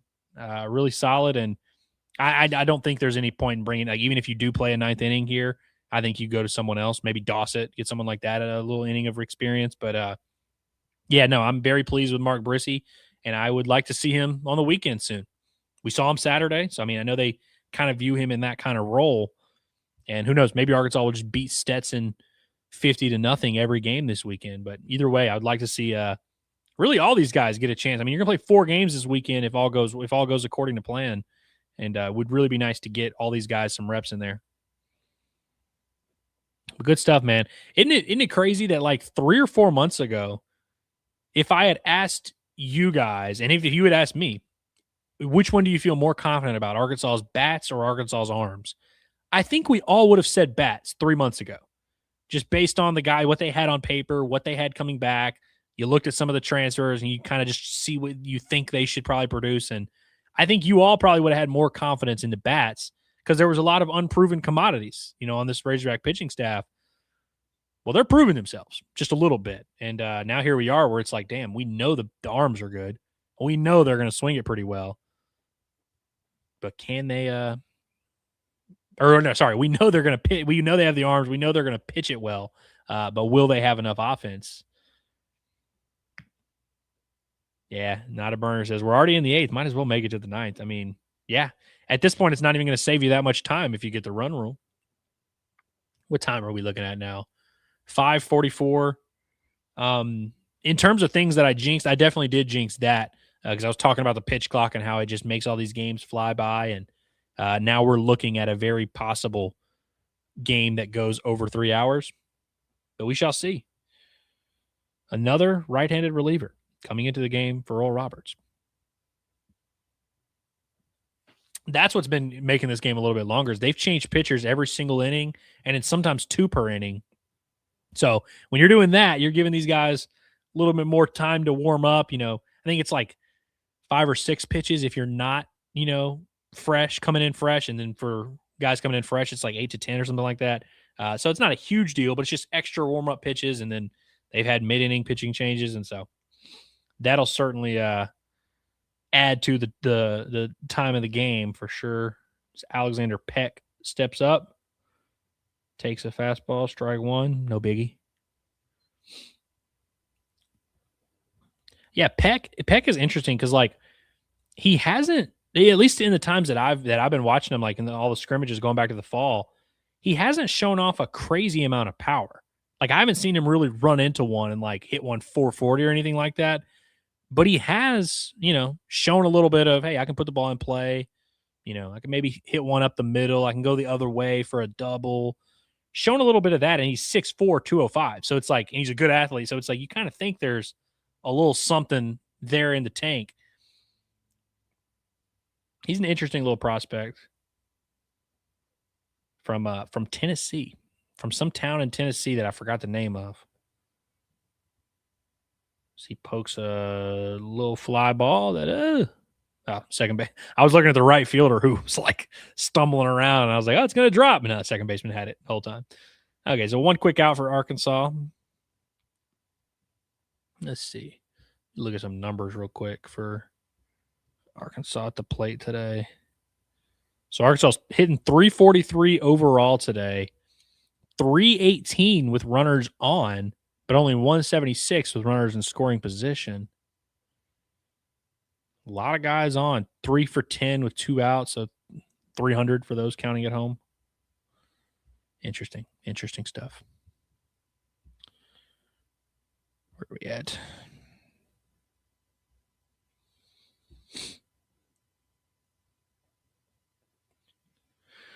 Let's see. Ryan is back, and he says, Andrew, what do you think about Pompey? Today going to be a slump buster. Yeah, well, I mean, you definitely like to think he had a nice little walk after that, and so yeah, just taking steps in the right direction. I think Pompey is still going to get his opportunities. I think between him and Souza, neither one of those guys have like really solidified their spot in the lineup necessarily. We know how good both guys can be when they're really rolling, but until then, I think you kind of maybe just platoon those guys. I also think Pompey is probably going to platoon a little bit with Stewart because I don't think Stewart is going to start games against lefties. And I know that sounds crazy because he's swinging it so well right now, and you're like, oh man, that guy's definitely an everyday lineup piece. We haven't seen him face lefties. This year, he's only 0 for 3 against lefties, and so I think there's a chance you get an SEC player facing some lefties that are throwing 95, 97. I think those will be times where you're going to really want TJ Pompey to start, not because he's, going to, necessarily bring that much, but you would just rather have, that's a better matchup. Plus his glove's good. And so I think that's a possibility. He's definitely going to keep playing at least semi-regularly because you can't bench everybody. I know how it works where, guy struggles for a couple of weeks. Oh, just bench him. And then Souza struggles. Oh, just bench him. Well, it's like, well, then what are you going to do? You can start Alexander Peck at third base, or you can start Luke Cornelison at third base or whatever. I don't think so. So yeah, I think they're going to need Pompey to do something. I mean, listen, I am perfectly okay to trust the much larger sample size with TJ Pompey, which indicates that there's some power, there's some, ability to get hot, and there's a pretty good hitter in there somewhere. But I think clearly it hasn't gone well. He went through a slump and he was chasing out of the zone. Still does that a little bit too much, but I think there's just too many tools for him not to play at all. As Zach Stewart works a little walk. So now 2 outs and 1 on. It looks like Nolan Souza coming back up to the plate. Yeah, and Souza continuing to just kind of be okay will help TJ Pompey as well because there'll be opportunities there. Same for Brumbaugh as well. Like Brumbaugh's a stud, and I think Brumbaugh should. I think he should be the guy at shortstop. But if he's really going to be hitting 150, 160, I definitely think there's going to be some games where you don't start him, and maybe start Pompey at short, Souza at third, something like that. And so between those 4 guys, Stewart, Pompey, Souza, Brumbaugh, I think some are going to sit some games. Some are, they're going to start some games. I think they're all going to be able. They're going to be able to finagle it to where they all get a reasonable amount of at bats. A little balk. We get a little balk. Move him up to second base. Okay.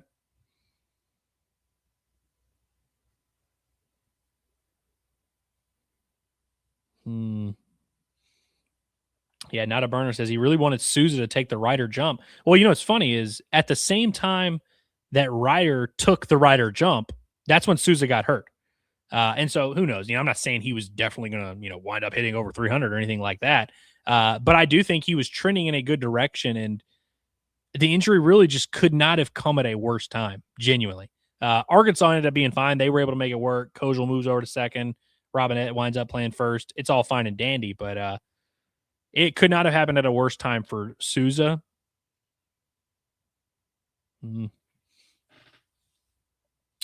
And I think it's fair to wonder, hey, is he ever going to get back to that?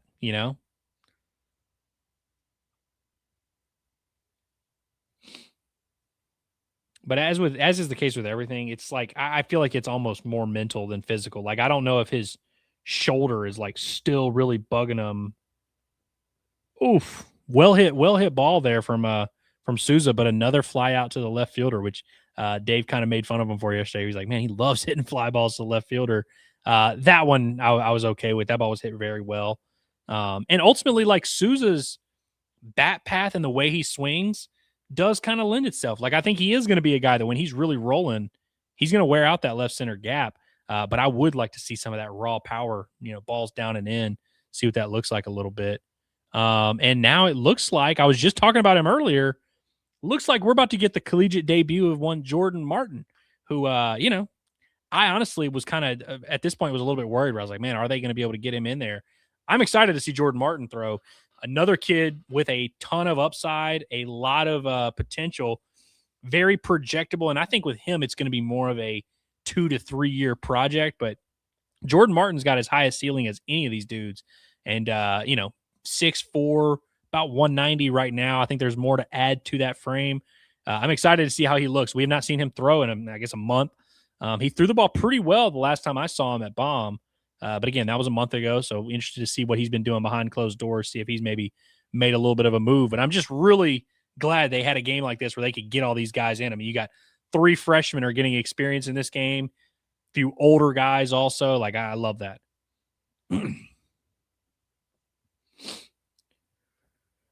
Yep. And then Papa Dragon says an injury kept Souza out from summer ball too. Yeah, I do think that's a big deal as well. I think an injury kept him out of summer ball after his freshman year. Now, it wasn't a big deal. It was like kind of like a minor little thing, but like he only played 5 or 6 games in the California League after his freshman year, which that's when Ryder really started to emerge, was when he went to the Cape and he hit like 9 home runs or whatever. And that really got Ryder going. And so, yeah, I think that definitely is a little bit of a factor there. And it's just been unfortunate the way that the career has kind of played out for Souza, from just a luck standpoint, from an injury standpoint, from a just, confidence going up and down. And we just haven't seen what Nolan Souza, like, we haven't seen him when he's really rolling. And that's unfortunate, man. Let's see. Ryan says he says, I think I'm pleasantly surprised so far with New. I feel like he's the type of guy who can get hot and carry a team for a week or two. He's not been hot to start, but if this is kind of his floor, it ain't bad. Ryan, I got to congratulate you on like actually a really solid take. And I think a fair one, cause again, it's very easy in a moment. You go to the ballpark and you see someone go 0 for 4, 3 strikeouts, and you could say, oh, well, that guy sucks. And then you go to the park and you see him go 3 for 4 with a home run, and you're like, hey, that guy's awesome. Obviously, you're never as good as your best day. You're never as bad as your worst day. I do think with Micah, he had his struggles early on and was kind of striking out a lot, which he is going to do. We get into SEC play and we face some good competition. Micah New's going to strike out a decent amount. I have no doubt he's got more 0 for 5 with 3 strikeout type of games in him. But to your point, I do think he also is going to have those weeks where it's like, oh shit, he hit 4 home runs over the weekend. I think he's got that kind of power. I think he's got that kind of just weird confidence that he can kind of catch a groove. He did it a lot this summer. He did it to finish his year at Marshall. He did it in the fall. Last 2 weeks of the fall, he hit like 3 or 4 home runs. Like, there we go. Jordan Martin comes in, filling up the strike zone, gets a ground ball on a breaking ball, 1-2, fields his position. Love to see it. Love it. But yeah, no, I do think, and I think you're onto something in terms of his floor. Like, hold on, let me pull up his numbers real quick. So right now, as it stands, Micah New's batting average is sitting at 269. So he's hitting basically 270 this year. And which, I think actually 270 is like a decent range for where he could end up for the year.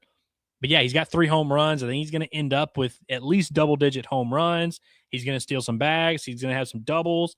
If he can start mixing in some walks there, you're looking at a guy who's like a 850, 900 OPS type of guy who's playing really good center field, one of your better athletes. Yeah, I think he's also a very good, like, personality, vibes, energy guy. Jordan Martin is like kind of shoving. Just throwing the breaking ball really well. Fastball's like 93, 94. Oh, blue. I thought we had one there. That was a good 0-2 pitch right there. Breaking ball just like right below the zone. You're not going to get, you're not going to get hurt with that pitch too much.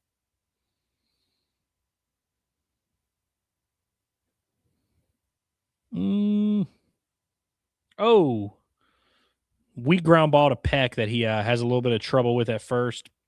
We were just talking about him last inning. Work in progress. He's only been playing first base for about a month now.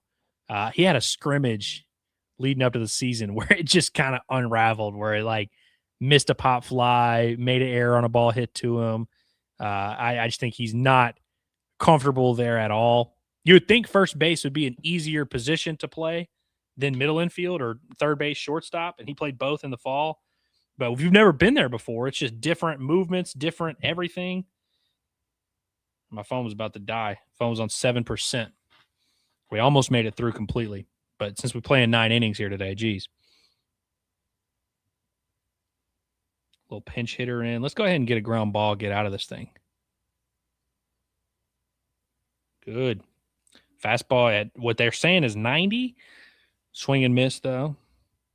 With Martin, the thing I've always noticed, and I even felt this way. I did an episode last summer on the Baumbastic where we did we just kind of looked at some video from some of the freshman arms coming in. We looked at Lorenzini, looked at Martin, and what was that? McLean Moody, that kid from Fort Smith, who obviously wound up not signing with Arkansas or wound up not coming to Arkansas.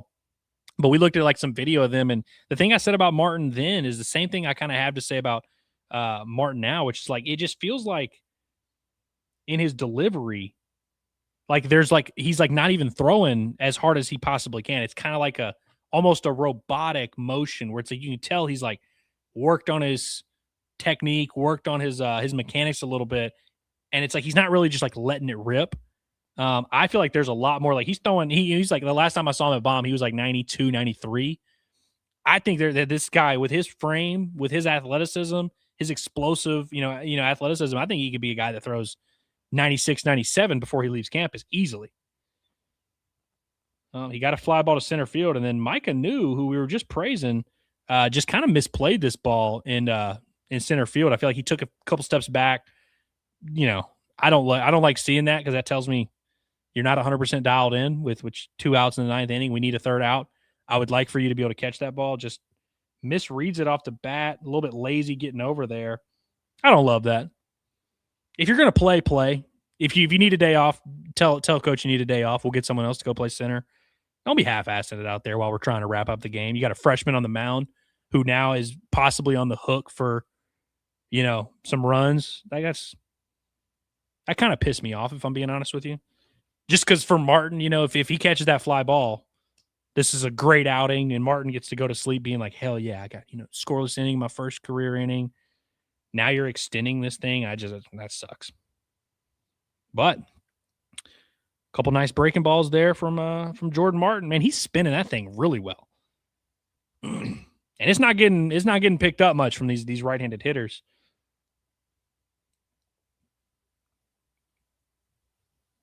Boy, he's a big dude out there on the mound.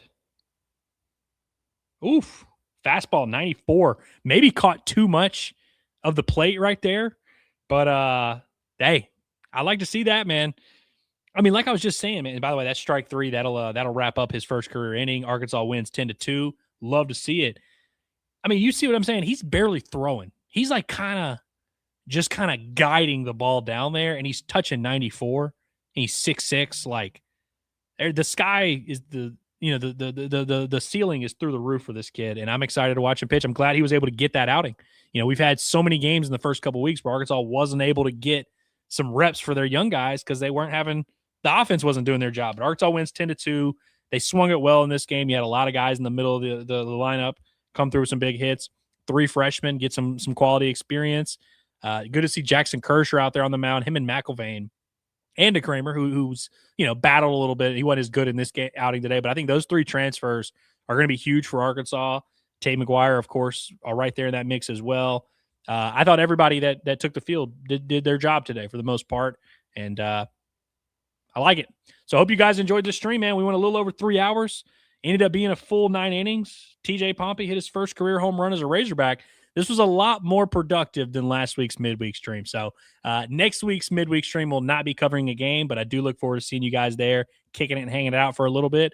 But until then, that will do it for today's edition of the Baumbastic Podcast. Have a great Tuesday night, everybody.